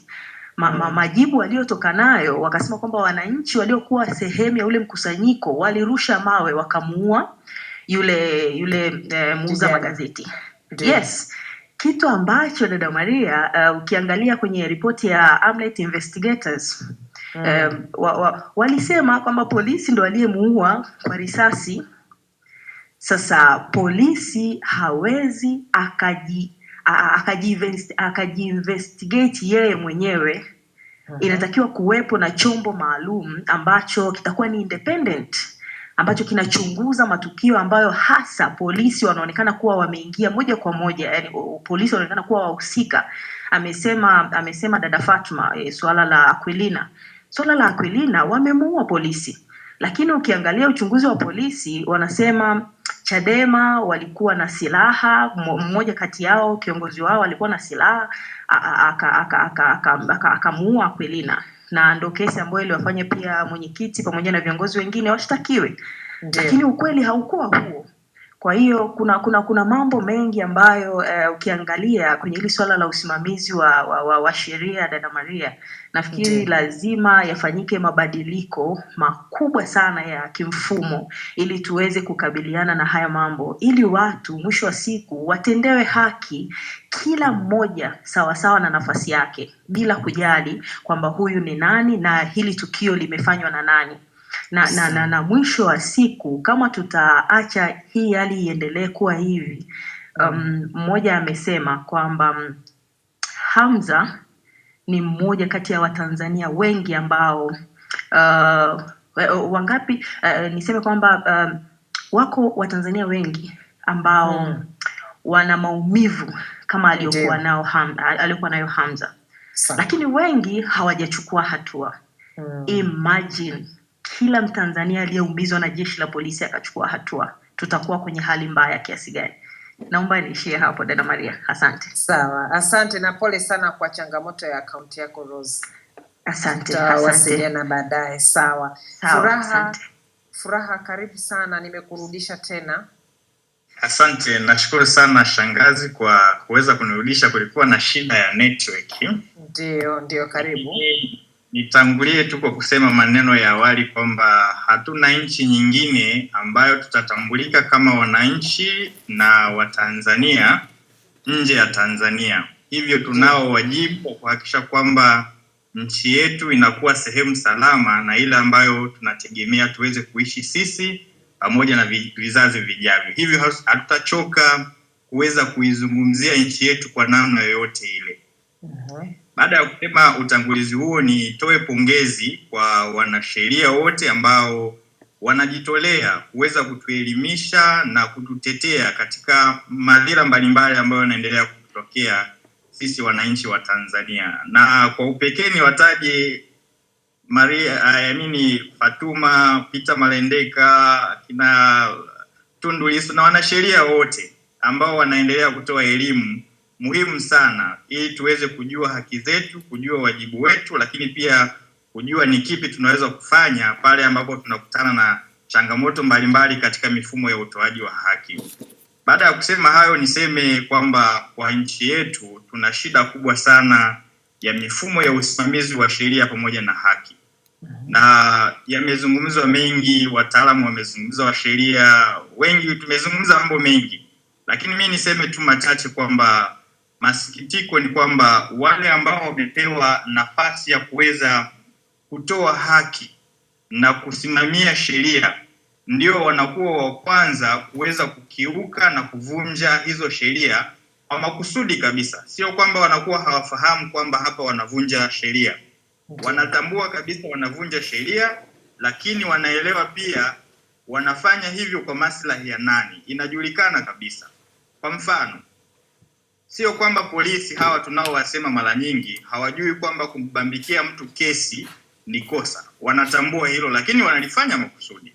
Sio kwamba polisi hawatambui kwamba kupekua watu bila utaratibu ni kosa. Kwa mfano, Mdude hakimu kabisa alisema siku ile. Wanatambua, lakini wanafanya makusudi. Sio kwamba polisi hawafahamu kwamba kuwakamata watu kisha kuanza kufanya shughuli za kusema kwamba wanafanya upelelezi, wanatambua ni kosa.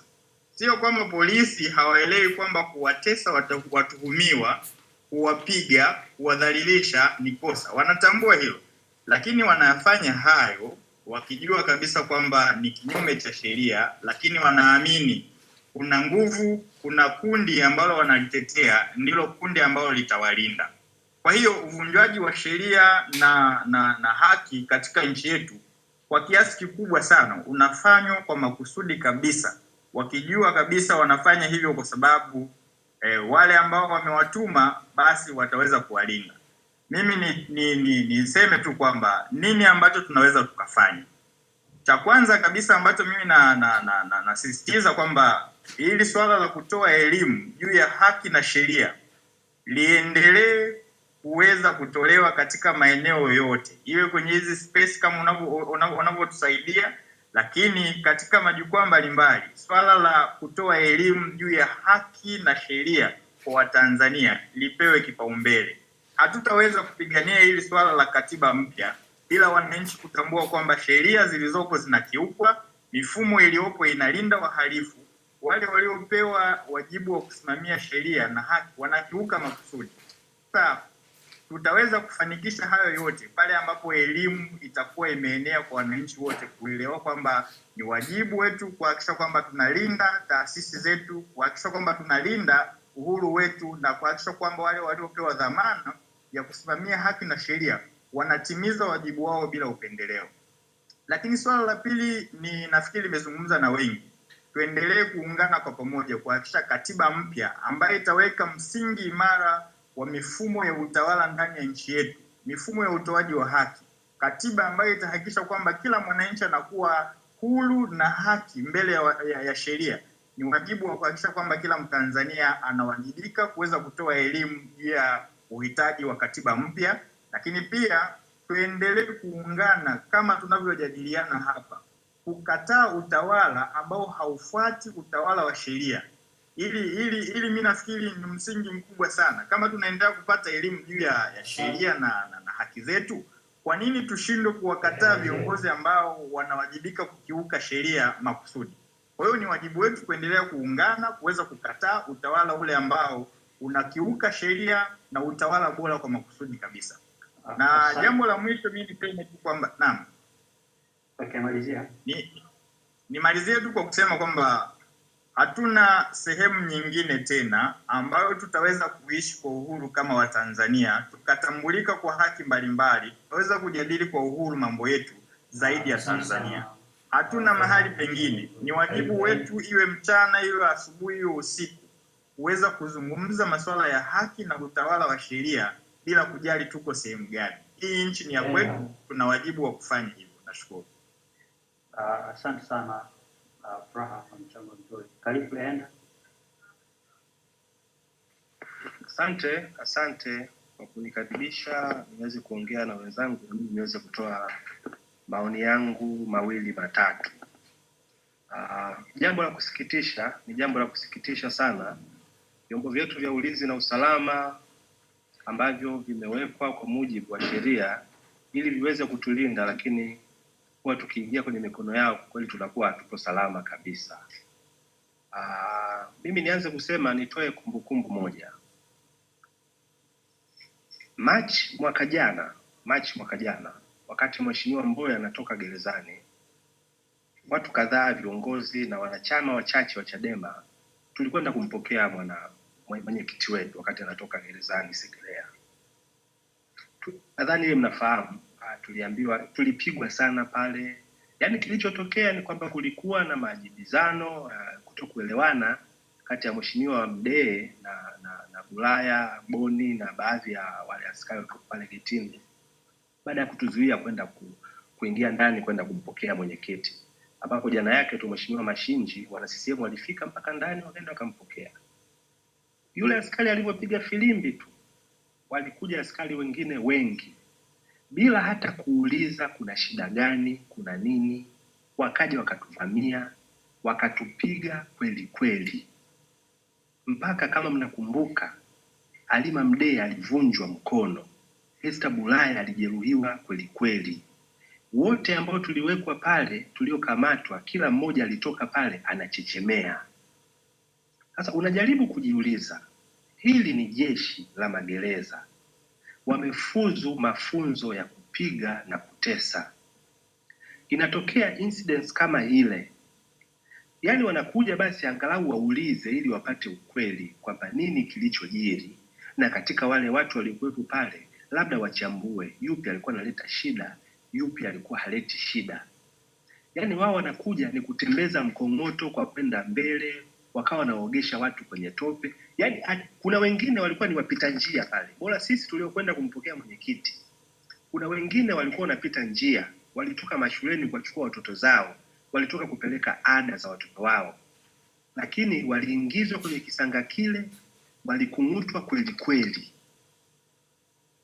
Kwa hiyo kuna shida kwenye majeshi yetu ya ulinzi na usalama. Hilo ni jeshi la magereza, na hiyo nimetoa kama ushuhuda mmoja wapo.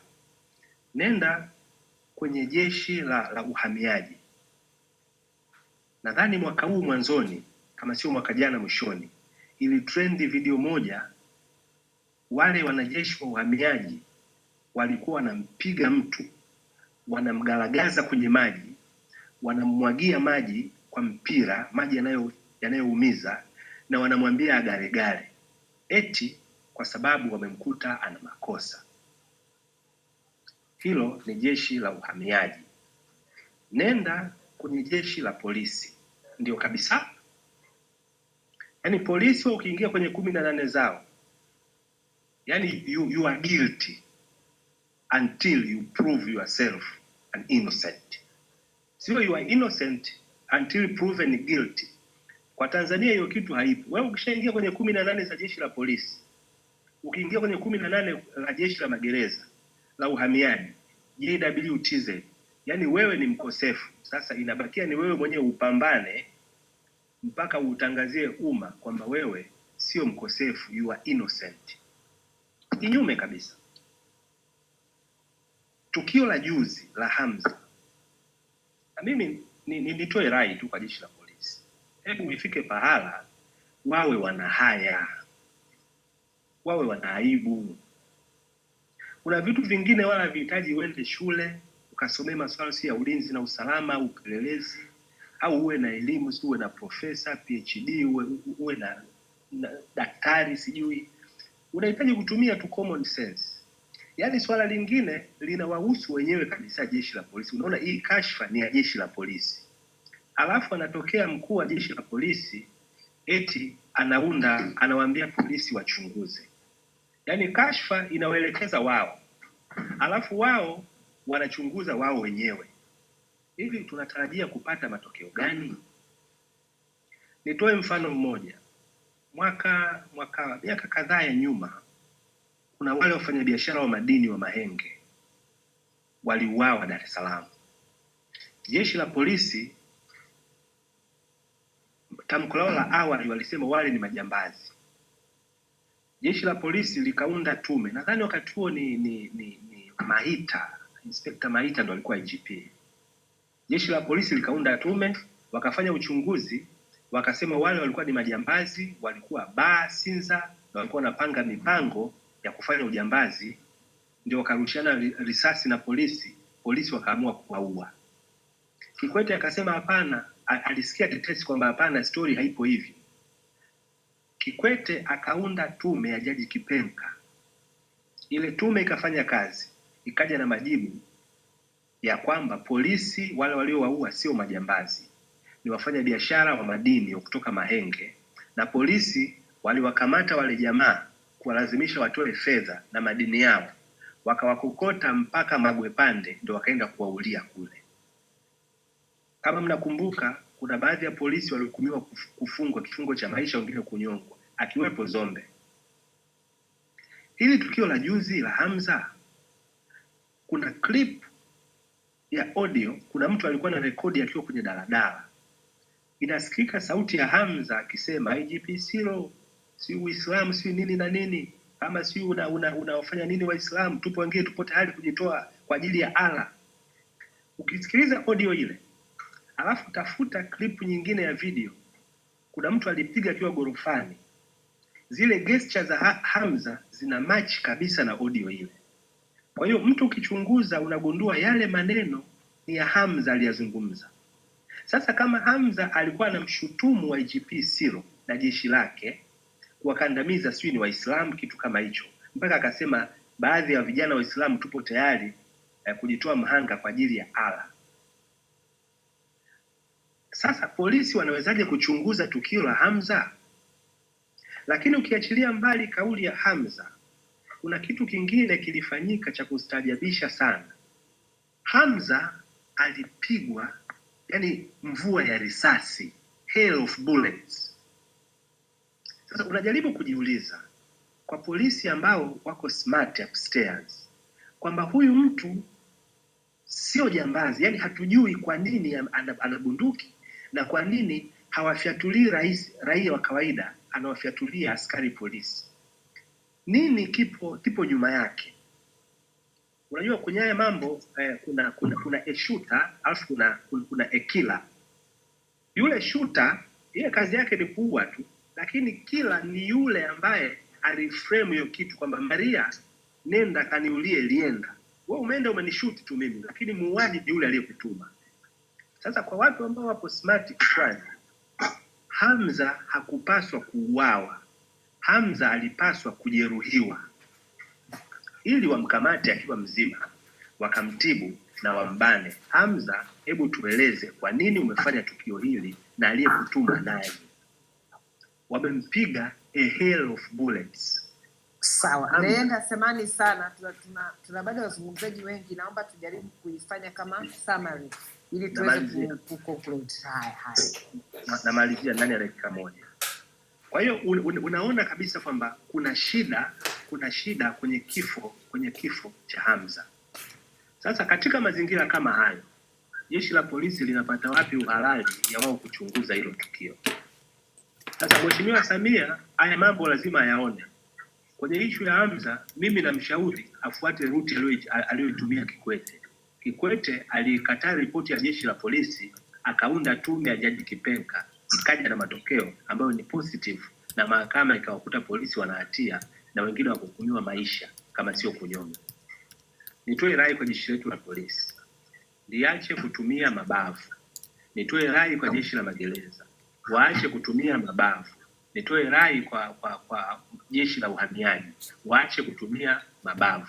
wanapomkamata raia wajue yule mtu ni innocent until proven guilty na mahakama, lakini wao wasihukumu. Hawawezi wakamweka mtu kwenye mahabusu yao masiku chungu nzima mpaka miaka 8, alafu wanakuja serikali inasema kwamba watu hawa hatuna interest na kesi yao. Hii sio sawa. Asante sana. Asante sana Lenda, nashukuru na nadhani umefanya vizuri kutoa na kutukumbusha yale yaliyopita ili tusije tukasahau historia yetu pia. Na mara nyingi wanasema mtu asiyekuwa na historia basi anakuwa pia anakosa kuwa na future. Seregai, karibu sana. Mwaura, naomba umute kwanza mic, utaingia baada ya Seregai. Seregai, karibu sana.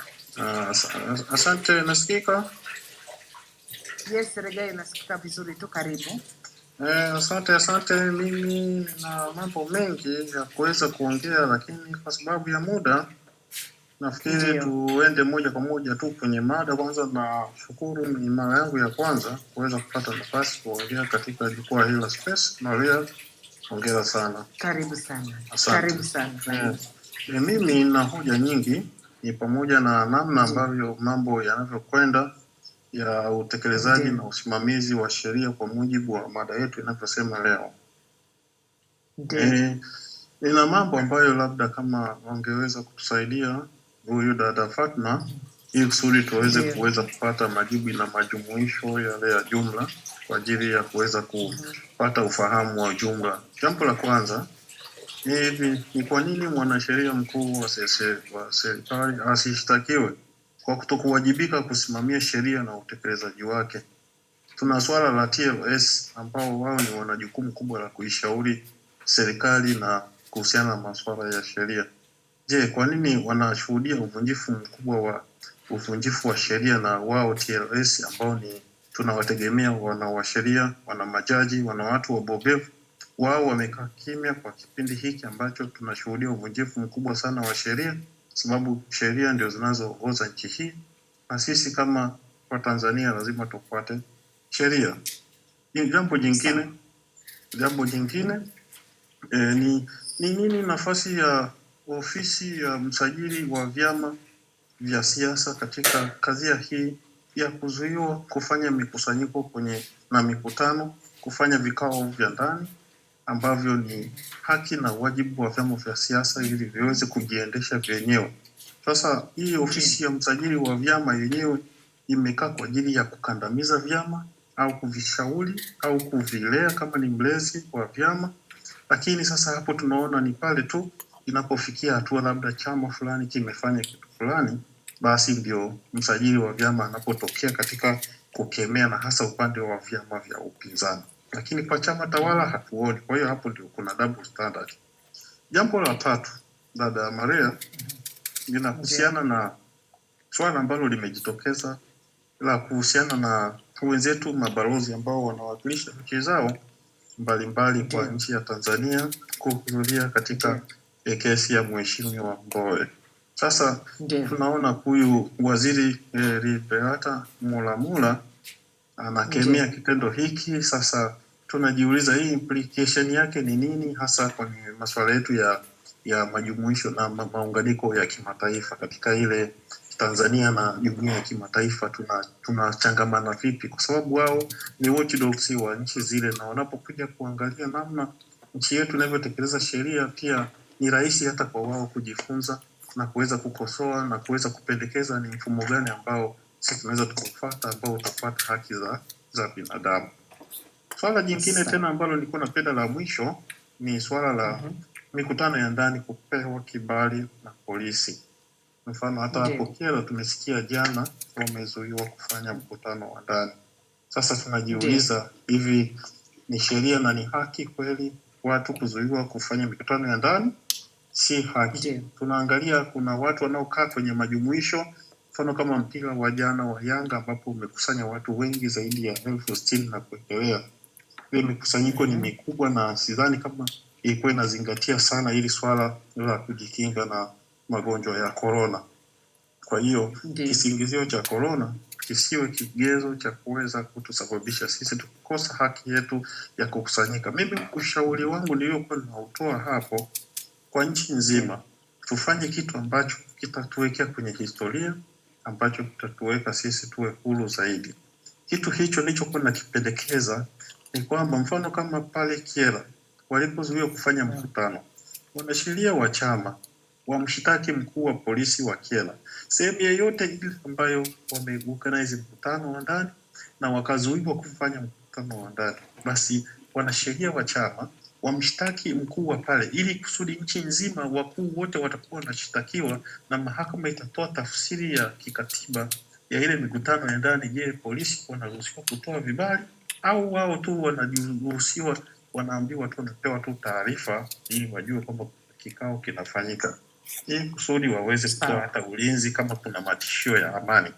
Kwa hiyo swala langu ndio hilo, nilikuwa naomba wanasheria wa Chadema, wa chama au wa vyama vingine waweze kukaa pamoja, waangalie hili swala ili kusudi pale penye zuio ambalo limekwenda sio halali, wale waliotoa lile zuio wote wapelekwe mahakamani. Itakuwa ni furuhisho na itakuwa ni ufumbuzi wa hili swala la kuzuia mikutano, kwa sababu iko kikatiba na sheria zote zinaangaliwa. Swala la mkutano mfano wa NCCR Mageuzi uliangaliwa, ni watu hata wazidi hata 50 au 20, lakini walizuiwa eti kuna swala la corona.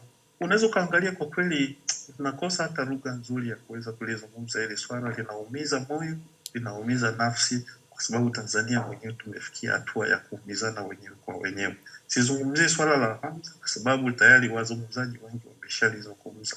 Ni swala ambalo linakwenda ni kinyume, kwa sababu ukiangalia ni kwa nini yule mtu aliamua kuua askari peke yake na kati raia wengine walikuwepo pale. Kuna omba, kuna wapita njia, kuna abiria waliokuwa kwenye magari, lakini hakuwagusa. Yeye alikuwa anataka askari tu. Huwezi ukawa wewe ndio mtuhumiwa na mlalamikaji, wewe ndio mpelelezaji, wewe ndio utoe taarifa afu ukatoa taarifa yenye haki. Kiundwe chombo cha kuchunguza haya maswala, lakini swala la polisi kujichunguza wenyewe, hilo ni swala la kielimacho na hatutapata kitu chochote kile. Asante sana dada Maria. Nashukuru sana. Asante sana. Asante. Nashukuru kwa mchango mzuri na umeleta maswali mazuri sana. Tutajaribu kadri tuwezavyo kuweka watu. Mwaura, karibu sana shemeji yetu, habari za leo? Uzuri, habari ya Bongo. Salama, karibu sana. Asante. I'm very okay, niko sawa kabisa. Ndio, karibu. Okay, asante sana. Sasa mimi nimekuwa nikishuhudia ile what is happening in Tanzania lately, lakini kuna kitu kimoja ningetaka watu waelewe. Ya kwamba these people in government, those particular top police officers, DPP and others, they are acting with impunity. When acting with impunity, knowing that there are no consequences that will be felt of them because they are being protected by those in power. Ndio. Hebu nieleze hiyo kwa kifupi. Nataka kuchanganya maneno Siro amesema na maneno aliyosema siku zilizopita na Rais Samia mwenyewe. Ndio. Rais Samia mwenyewe alisema ya kwamba uchaguzi wa mwaka jana ulikuwa huru na haki. Kama unakumbuka. Na sote sisi wa Tanzania si watoto wadogo, si watoto wa chekechea. Si tunajua yale yaliyojiri. Na mtu kama rais na ile ni taasisi, when you stand up and you address people and the whole world is listening to you and you tell us lies that the election was free and fair, actually how do you take us to be? Unatuchukulia kitu namna gani? Na ndio unaona Siro haogopi kujibu rais namna ile, manake Siro anajua ya kwamba hata wafanye nini na nini wale watawala watawakika, manake Siro and his police was acting on behalf of the ruling party, CCM, last year. So they act the impunity knowing that very well hakuna kitu kinatokea kwao. Hata kina DPP wanafanya vile wanafanya, majaji wanafanya vile wanafanya. You cannot keep somebody in custody for 3-4 years with the saying that the investigation is not complete, and yet this person continues suffering. Na hakuna kitu utafanya, yule DPP hakuna kitu, yule hakimu hakuna kitu, yule mtu atalipwa fidia, siku hizi amekaa ndani. Wanajua ya kwamba ule utawala unawakinga, wale watawala wanawakinga. Kwa hivyo hii wanafanya kwa maslahi ya wale wako madarakani. Na ukiangalia hii mambo kama namna hii inaendelea particularly kwa upinzani au kwa mtu ambaye anaonekana hafuati masharti ya ile CCM inampatia. So So impunity ile iko Tanzania ni kubwa sana, and my worry is ile hofu yangu, nafikiri worry ni hofu. Ile hofu yangu ni kwamba Tanzania pahali inaelekea, kwa mtazamo wangu sasa, inaelekea pahali tunasemanga huko ubeberuni, the center can no longer hold. Sijui inaweza kutafsiri hiyo aje na kina Kiswahili. Ndio, ni ngumu kidogo, lakini nadhani wale ambao tumesoma literature tunaielewa sana huo msemo. Yeah, the center can no longer hold. Manake unajua there is nothing, hakuna kitu binadamu yote anachukia. It doesn't matter where you are, whether you are in Africa, you are in Europe, you are in Asia, you are in America. Kuona ya kwamba you are being treated unfairly for no reason. Unaonewa bure bila sababu. Binadamu yote pale popote. Hata wewe ushawaiona hata kwa makampuni, serikalini, unaona mtu unaona mkubwa wako bila sababu yote, na hapo ndipo Tanzania imefika. Sasa watu wanaona wanaonewa bila sababu yoyote, na we never know. Unaona kama kitu kama Arab Spring. You know how Arab Spring started? Yes. Watu kuonewa bila sababu. Yeah, you remember it? Egypt, yeah. Unaikumbuka vile ilianza? Yes. Ni watu wanaonewa bila sababu. Hakuna sababu inafanya watu waonewe, na hiyo ndio kitu mimi naofia sana isije ikatokea Tanzania. Maana umbwa, a dog, ukipiga umbwa kwa ukuta, umbwa ikoza pale pa kutorokea, itageuka, itaanza kukula wewe. Kweli kabisa. Kwa hivyo hao CCM wanapiga wananchi watawageukia siku moja. You know what you can do. Na ukiona mtu kama Hamza ile kitendo amefanya, just trust me, niamini kabisa Maria, there are thousands and thousands of Tanzanians who are like Hamza. Yes. Yeah. It's only that they haven't gotten that opportunity to do that. Ndio. And we never know what we never know what they are thinking what to do tomorrow. Au siku nyingine. Hatujui kina Hamza wako ngapi, na najua wako maelfu na wanapanga kufanya nini. Which is very dangerous. It's very dangerous. We are living in a very dangerous time. Na wakubwa wetu, watawala wetu hawaoni. And I thought that when Samia took power, I thought that things are going to change. Manake pale mwanzo wiki ya kwanza, ya pili, ya tatu, watu wakaachiliwa, wale walikuwa wametekelezwa makesi matukio wakaachiliwa. Nikaona kuna mwanga sasa. Kumbe tulikuwa tunaingia tu gizani zaidi. Ndio. So my prayer is this. Mungu wakugue hao viongozi wetu macho. Ndio. Hakuna mtu anayependa kumwaga damu. Sisi tushashuhudia mataifa, tushaona Syria vile kumefanyika, huko Tunisia na wapi, na asingetaka hiyo igie Tanzania. So maombi yangu ni kwamba watawala wetu, Mungu akugue macho, wafanye what is right, because ukisoma Methali 14:30 inasema haki huinua taifa. So pasipokuwa na haki hakutakuwa na taifa, haitainuka.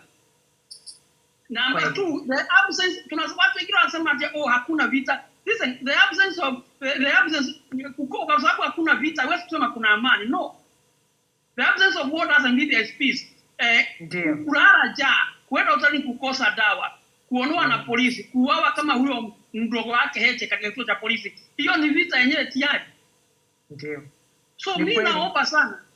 I'm praying that nothing dangerous happen to that country. Lakini ikiendelea hivi, I'm telling you, tutakuwa hapa tutaona tu.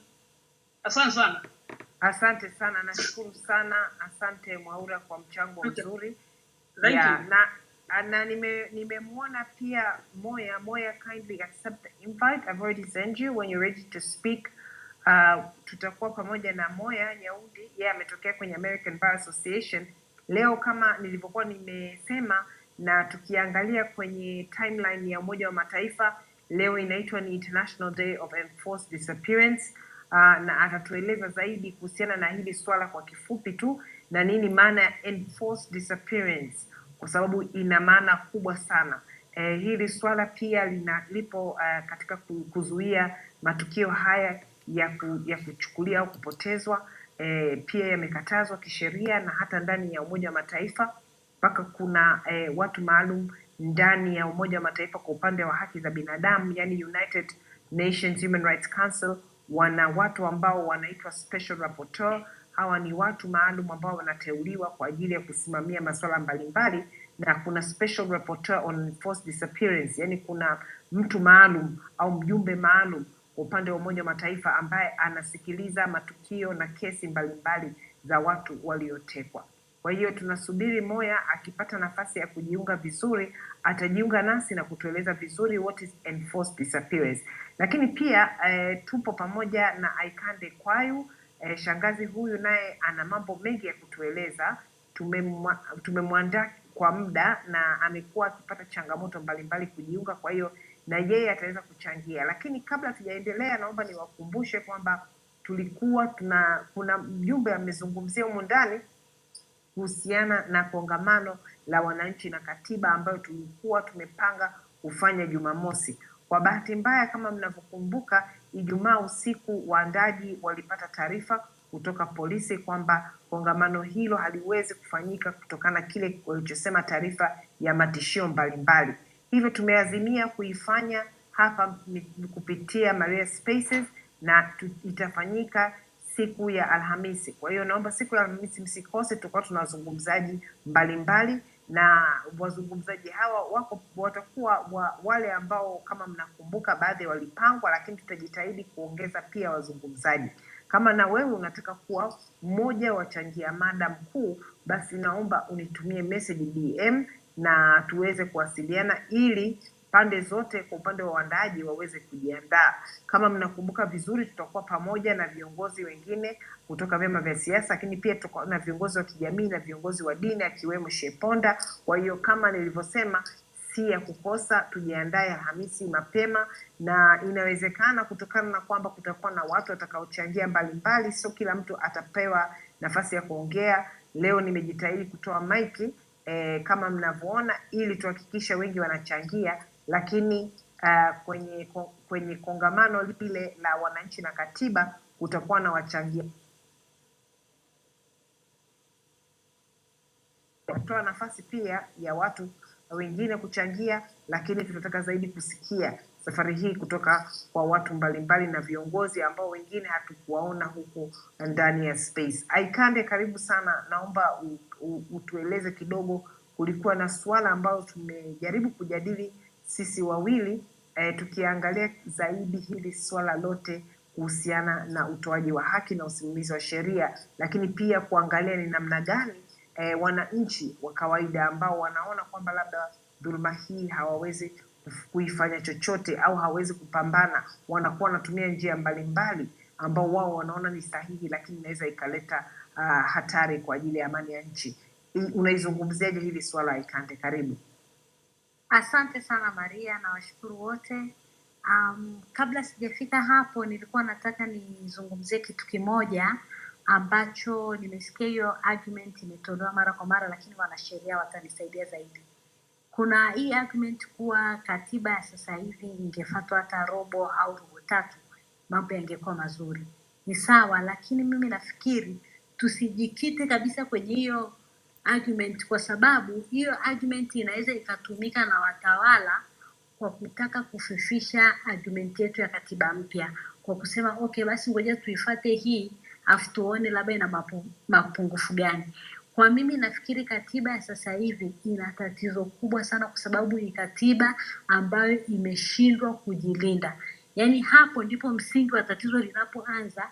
Tuna katiba ndio watu wanaweza kusema ina vipengele vizuri, kuna bills of rights na, lakini inashindwa kujilinda, inakanyagwa, hamna namna ambayo inaweza ikasaisha yale mambo au ikaadhibu. Kwa hiyo hapo nafikiri ile argument kusema hii katiba labda ingefuatiliwa kidogo mambo yangekuwa mazuri, tuachane na hilo, tufocus kwenye katiba mpya na tudemand katiba mpya ambayo itakuwa na nguvu ya kuwapa wananchi, itawapa wananchi nguvu na itaweza kujilinda kama katiba. Hilo ndo la kwanza. Sasa kurudi kwenye jambo ambalo Maria tumekuwa tukiongea mara nyingi, ni kwamba hapo kwenye Maria Spaces na tumekuwa na jitihada za kuona ni kwa namna gani tutaweza kuprotest non-violence protest ambayo itasaidia kutuma message na kuleta mabadiliko, na tumekuwa tukiongelea kuhusu kususa na vitu kama hivyo. Ni siku nyingi kidogo, lakini pia siku za karibuni nimepitia zaidi kitabu kinaitwa Weapons of the Weak, ambayo kinaonyesha ni silaha gani ambazo wanyonge, yani wanyonge, watu ambao wanajisikia kuwa labda kwa sababu ya jeshi la polisi, kwa sababu ya nguvu ya dola, hamna jambo ambalo wanaweza wakafanya, lakini kuna mambo mengi ambayo tunaweza tukafanya. La kwanza, napenda kutoa pongezi kwa wale ambao tayari wameshaanza kususia miamala au wamepunguza, kama ambavyo tumekuwa tukijadili haya mambo kwa muda mrefu, lakini kuna njia nyingine nyingi ambazo tunaweza tukawa tunazifata au tunazifanya ambazo zinaweza zikasaidia kutupa sisi nguvu au zikawa zinafanya kazi. Sasa mfano, kuna nyingine ambazo tunaweza tukasema kimaadili, labda sio labda kimaadili tunaweza kusema okay, labda sio nzuri, lakini kuna nyingine ambazo ndio nguvu tulizonazo. Kwa mfano, kuna kusema, yani kila siku wanaita everyday resistance, yani ni kila siku tunakuwa tunapinga, yani unapinga kuanzia moyoni. Wanasema resistance is thought and symbol. Kwa hiyo tunakuwa tunakataa vile vitu, yani mpaka tunaambiwa hiki kitu hakiwezekani, yani hatukubaliana nacho, kwa sababu tusipokubaliana nacho, kwa sababu kuna saa tunasema okay, labda tumeshazoea, tunarudi tunasahau, labda life as usual na vitu kama hivyo. Kwa hiyo kuna vingi, sina uhakika sana Maria kama leo ni siku ya kujadili hivi, lakini nafikiri kuna mambo mengi ambayo siku tukipata muda wa space kuendelea na ule mchakato wetu wa kususa, kwa sababu kususa kuna aina nyingi za kususa. Kwa hiyo nitafurahi kama kuna siku tutapata nafasi kwenye space to discuss aina mbalimbali za kususa na kukataa. Asante sana. Tutaendelea. Asante sana Aikande, na pia nafasi hii nimeitoa kwa sababu nataka kuwarudisha na kuwakumbusha wananchi, na hiyo kampeni inaendelea, lakini ni vizuri umesema kwamba tuendelee kukumbushana kila wakati tunapokuwa pamoja ili mpango ule uendelee. Sasa bila kupoteza muda, welcome Moya. I'm very happy that you've been able to join, and as I promised, you won't be staying for too long. I do know that you've been given this opportunity now, while you're very, very busy, just a little bit of a breather, so we won't take up too much of your time. We highly appreciate it. Moya, very simple. Today is the International Day of Enforced Disappearance, and it's very difficult to find the right translation in Swahili, but if you describe it, I think a lot of people will understand what exactly is enforced disappearance, and I am aware that enforced disappearance has different meaning in different ways. Can you explain to us, Moya? Thank you, Maria. So very basically, and I will describe from a UN perspective, like in the international definition of enforced disappearance, and you can find this under the International Convention for the Protection of Persons from Enforced Disappearance. It basically describes an enforced disappearance as an arrest, detention, abduction, or deprivation of liberty by state security agents or people working under the authority of state security agents, and followed by a denial by the state or acknowledgement that they're holding this person in custody. That is the international definition of enforced disappearance. So this means that the police can also be involved in enforced disappearance. I would put it as enforced disappearances are perpetrated by state agents or police. State agents. Yes, state agents. They can be police, any department of state security forces, or they could be private entities, but working under the authority of the state. So, for example, if I, deprive you of your liberty, that's just a kidnapping. But when it's by the state or state agents, then it falls under the convention as an enforced disappearance. So, in this case, one of the things that I mentioned is that there is actually a rapporteur, a special rapporteur, a UN rapporteur, dealing with enforced disappearance, and the cases where they listen to it. So, one of the things we discussed was the manner in which, for example, the case of Freeman Bowe evolved. And originally, we heard from one of the witnesses was there when they detained them, and what he said is these were people who did not identify themselves, who went and took them by force. They were armed. They were not able to be identified because they had concealed their faces. and they were put in a vehicle which was unmarked, and it looked like it's a government donor-funded vehicle, and they ended up in the hands of police eventually, but they were never really officially charged. Would that qualify as enforced disappearance? Let's start with that. And could this case be taken to the United Nations as a case of enforced disappearance by state agents in Tanzania? I might not be able to comment directly on the Freeman Boy case because it's a case that the ABA is following, and we are working on it. But I can speak to what we have, the ABA Center for Human Rights has documented in terms of following a number of cases of human rights defenders in Tanzania. So a year or so ago, we observed the case of Zito Kabwe, and as you know, we followed the case of Tito Magoti. And then also as well as Azuri Kwanda a few years ago. So, and in our UN submission, Universal Periodic Review submission on Tanzania by the ABA, and it's on our website, we have documented instances where individuals have been arrested in the manner that you have described.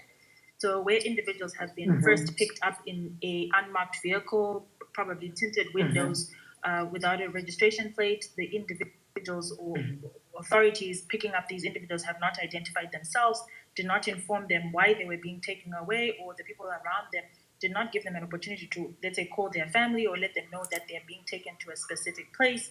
Where they were taken to was not made public, and they were held by, at that time, suspected state security agents for over 48 hours, which is the period in which an individual is supposed to be presented before a court. So effectively, these individuals, and I would refer to Tito's case as well as Zito Kabwe, they were held in, we'll call it incommunicado detention for, I think, 4 or 5 days, depending on the case, but for longer than the period that the Criminal Procedure Act or the Constitution provides for. So yes, enforced disappearances has been described. It's not necessarily over a long period. Yes, when we think of enforced disappearance, we tend to think someone who's been disappeared forever or someone who's been disappeared for over a long period of time.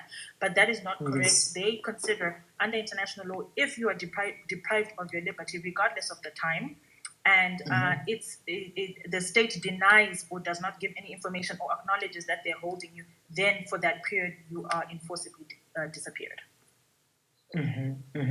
And just very quickly, I do recall that Tito Magoti's case was actually discussed, and there was a decision made by I think it's a special committee around that. And that was also something that, as you pointed out, was taken to the United Nations by the American Bar Association. The reason I'm bringing this up is that we are seeing more and more of these cases also happening around the Eastern Southern African region. And the concern that seems to be coming up, this seems to be more of a pattern or a trend that's showing up more and more. So the question is, what would really turn the tide? What would stop this kind of behavior from state agents? I do not have one, solution. I think that's the struggle that we're having in terms of declining or receiving democracy, declining and that's globally. It's not just on the continent, and especially during this COVID period where, the right to freedom of assembly, association, and expression have been further curbed. So I'm giving an example where someone is disappeared, people can't immediately mobilize and go protest because of COVID regulations and so forth. And then also the international attention, everybody's looking inward and dealing with the COVID crisis, that there's little left to deal with, let's say, what's happening next door. So you are seeing an increase in human rights violations and impunity in states. The solution to that, of course, that's, each country is different in how civil society organizations, just general citizens push back against authoritarianism will just depend. But I would say that from a international perspective, states have obligations. So, for example, states have signed on to the International Convention on Civil and Political Rights, the African Charter, on Human and People's Rights, and so forth. And they have obligations under those charters to respect, protect, and promote human rights. So, for example, the right to life, the right to freedom from torture or from arbitrary detention. So starting point is states who have ratified those treaties must abide by those treaties, and we as citizens have an obligation to, or put pressure or ensure that states abide by those. But for Tanzania, for example, cannot abide with a treaty that they have not signed onto. So Tanzania, first and foremost, is not a signatory to the convention, to the International Convention for the Protection of Persons from Enforced Disappearances. They haven't signed. Oh, really? Yes, they are. Really? Yes, they are not a signatory. And I double checked, Oh my God! Because of our work, it's you can't be too sure. But I did double check online just before I joined the call to make sure that I was giving the correct information. But as far as I can tell from recent updates, Tanzania is not a party to the convention. So you mentioned the UN working group, Tito's case, the UN working group on arbitrary detention. That's a different body from the UN working group on enforced disappearances.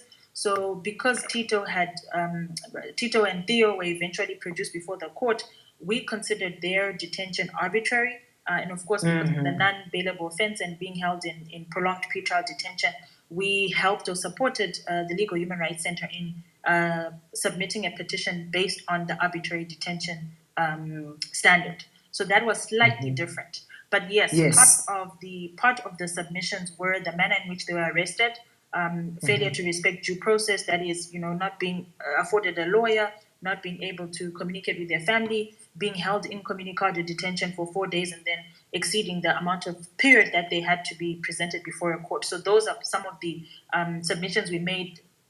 We made to the petition made to the working group to justify why the argument was there that they had been arbitrarily detained. In the case of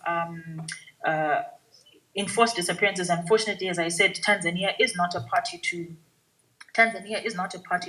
the convention, and hence it specifically states, I think Article 31, if I'm not mistaken, that the working group, or under that convention, the UN can only consider petitions made by states who not only have ratified but have also acknowledged and accepted that complaints against them can be submitted.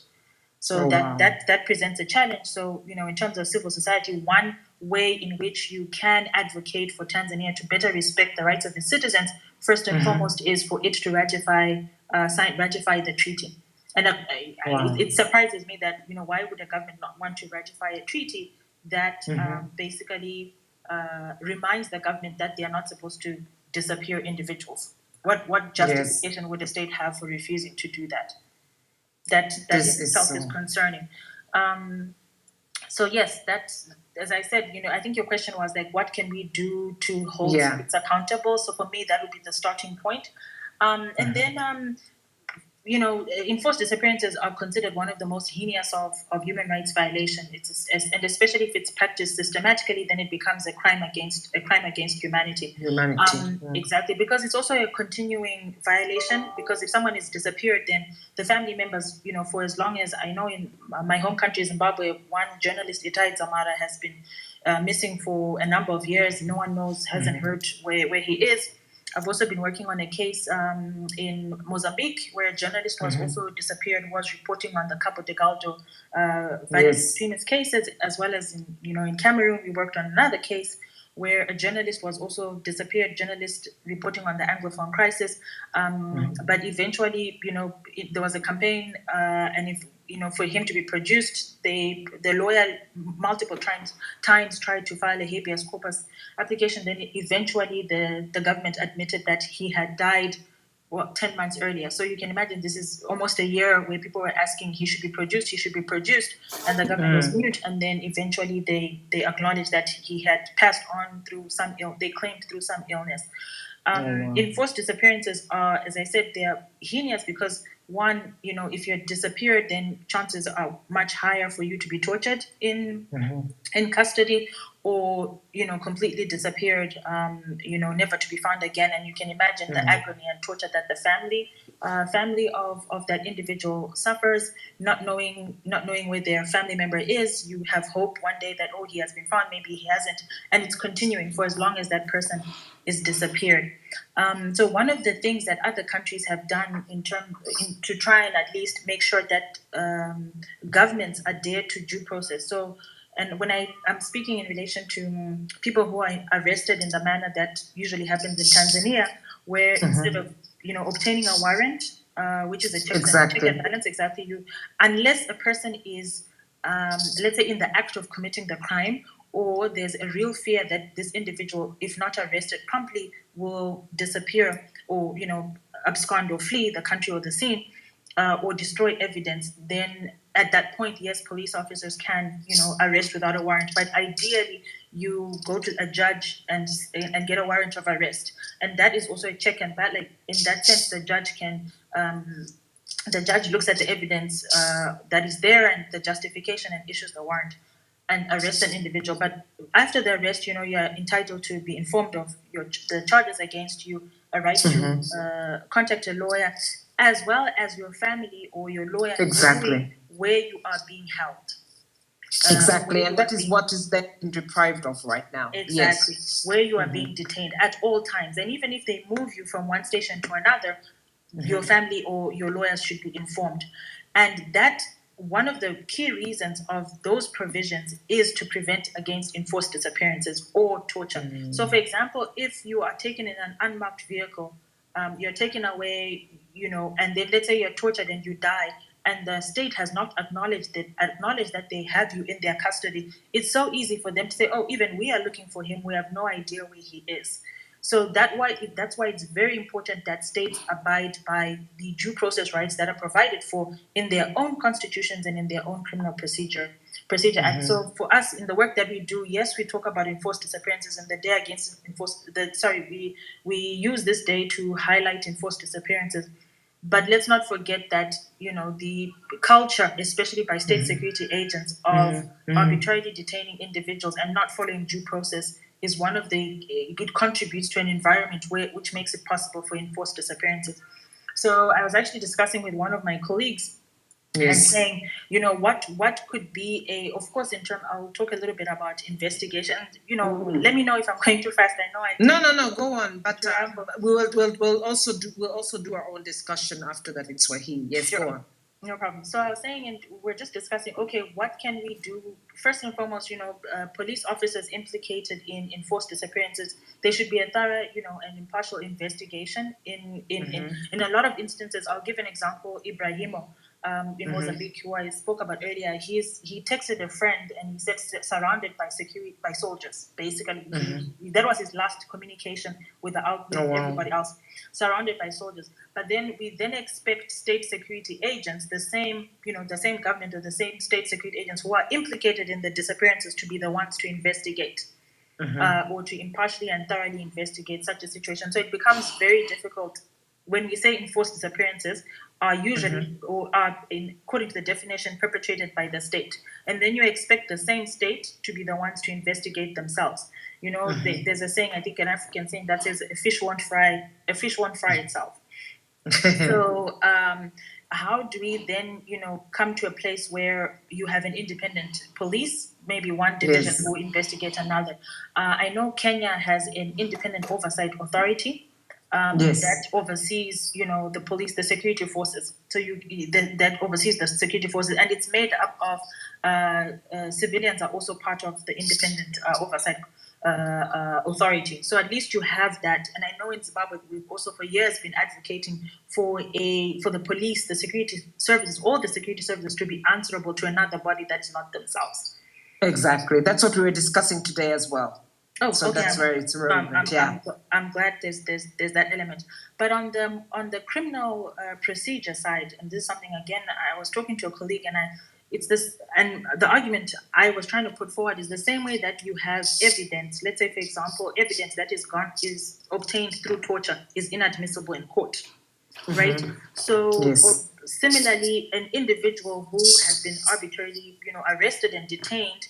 Let's say, for example, if the police exceed the 48 hours that they're supposed to bring somebody to court and there's no justifiable reason for them having done that, then that arrest should be deemed illegal and a person should be set free. I know it might be on the drastic side, but I do think that will incentivize the police to perform by the book.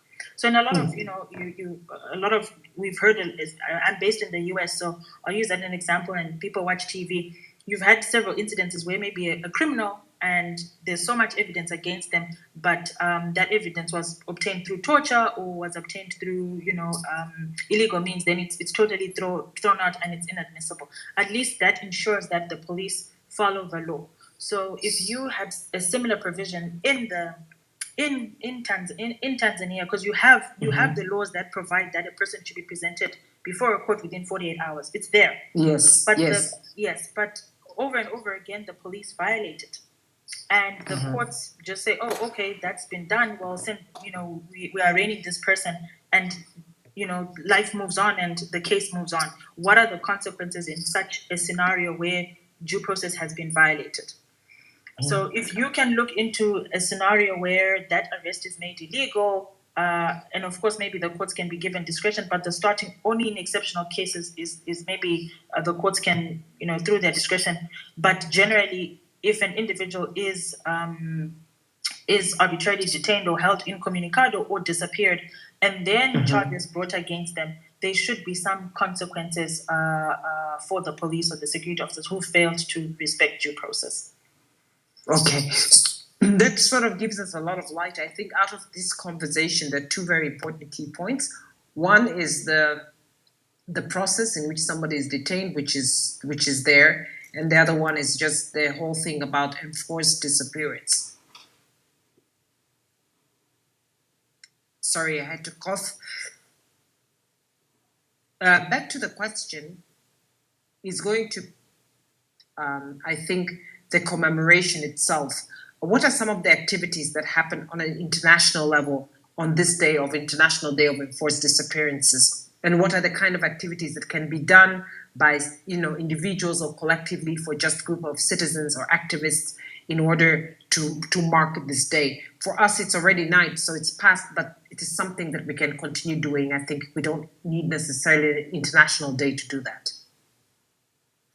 And I'm glad you ended on that note, and for me, I feel it's one day, but especially for enforced disappearances, it's a continuing harm. Just the one, yes, I understand the significance, but I would like not to even, dwell on just one day and what activities can be done on that day. It should be every single day. We should be advocating for, in this case, for the practice, for governments to stop the practice of enforced disappearances.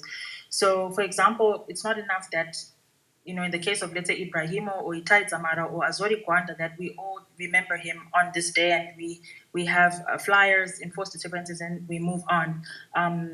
The pressure should be continuous and must not stop. We need to hold the government accountable, find ways in which we can pressure the government to have an independent, thorough, impartial investigation in the situation. But yes, I appreciate it's like Christmas, there are designated days for certain things. And in terms of campaigns, our organization doesn't quite do campaigns. We are more of a legal organization, so I'm fairly weak in terms of giving advice of how to campaign, but I can speak of what I've seen other organizations do. Specifically, social media is a powerful tool. One, just generally protests. If you're able to gather and protest before, let's say, police stations or before Minister of Justice and so forth, and I did point out if you can identify certain, let's say, for example, you want the Tanzania to ratify the convention. Why are they not ratifying the convention? Ask these kind of questions. Get parliamentarians to be asking the government why this convention is not being ratified. Convention against torture.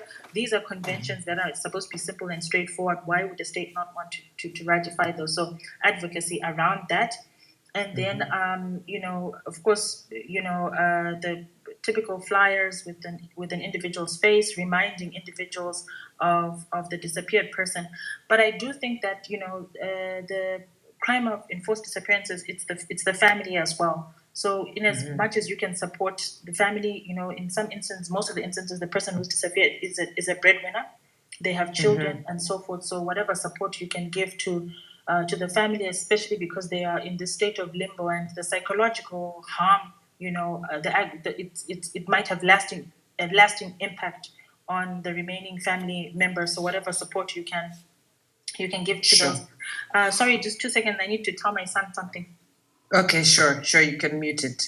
Kwa wale ambao walikuwa wanajaribu kufuatilia, kuna mkataba wa kimataifa kuhusiana na hii ya utekaji ambao inaitwa Enforced Disappearance, na alichotuambia Moya ni kwamba Tanzania haijaweka sahihi, yani sio sehemu ya makubaliano haya. Sasa tujiulize, na ndicho ambacho anazungumzia hapa Moya kwamba je, tunaweza tukafanya nini? Mbona serikali imeonekana kutotilia maanani mkataba huu wa kimataifa ambao ni muhimu sana na ambayo inalinda wananchi dhidi ya utekaji. Kwa hiyo tutakuja kuweka baadaye link ili kila mtu aweze kupata kusoma na kuelewa kwamba tunazungumzia nini.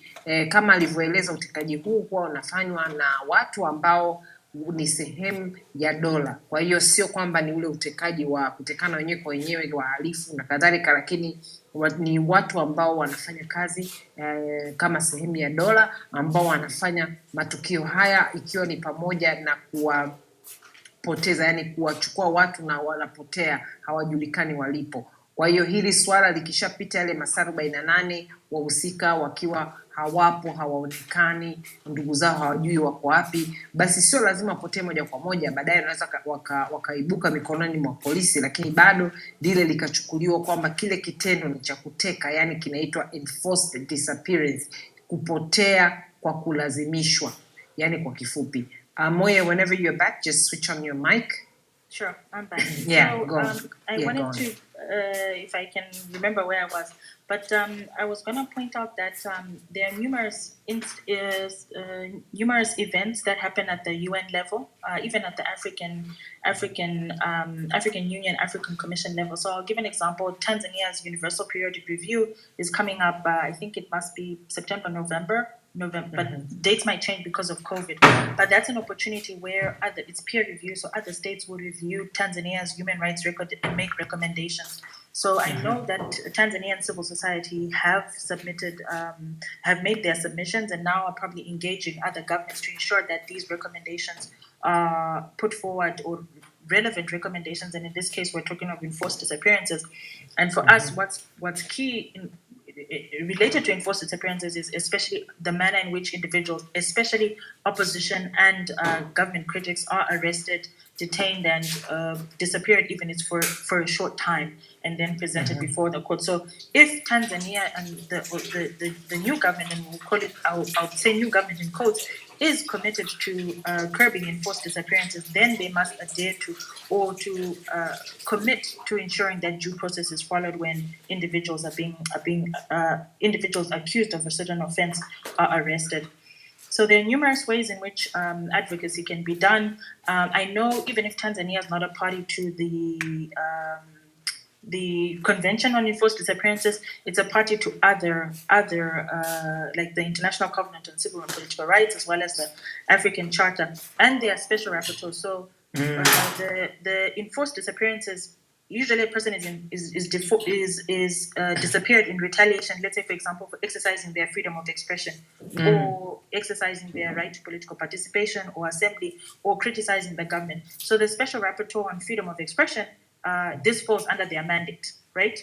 Yes. So exactly, you can advocate to other UN bodies. Let's say, for example, requiring that they conduct a visit to Tanzania, even on prison conditions as well.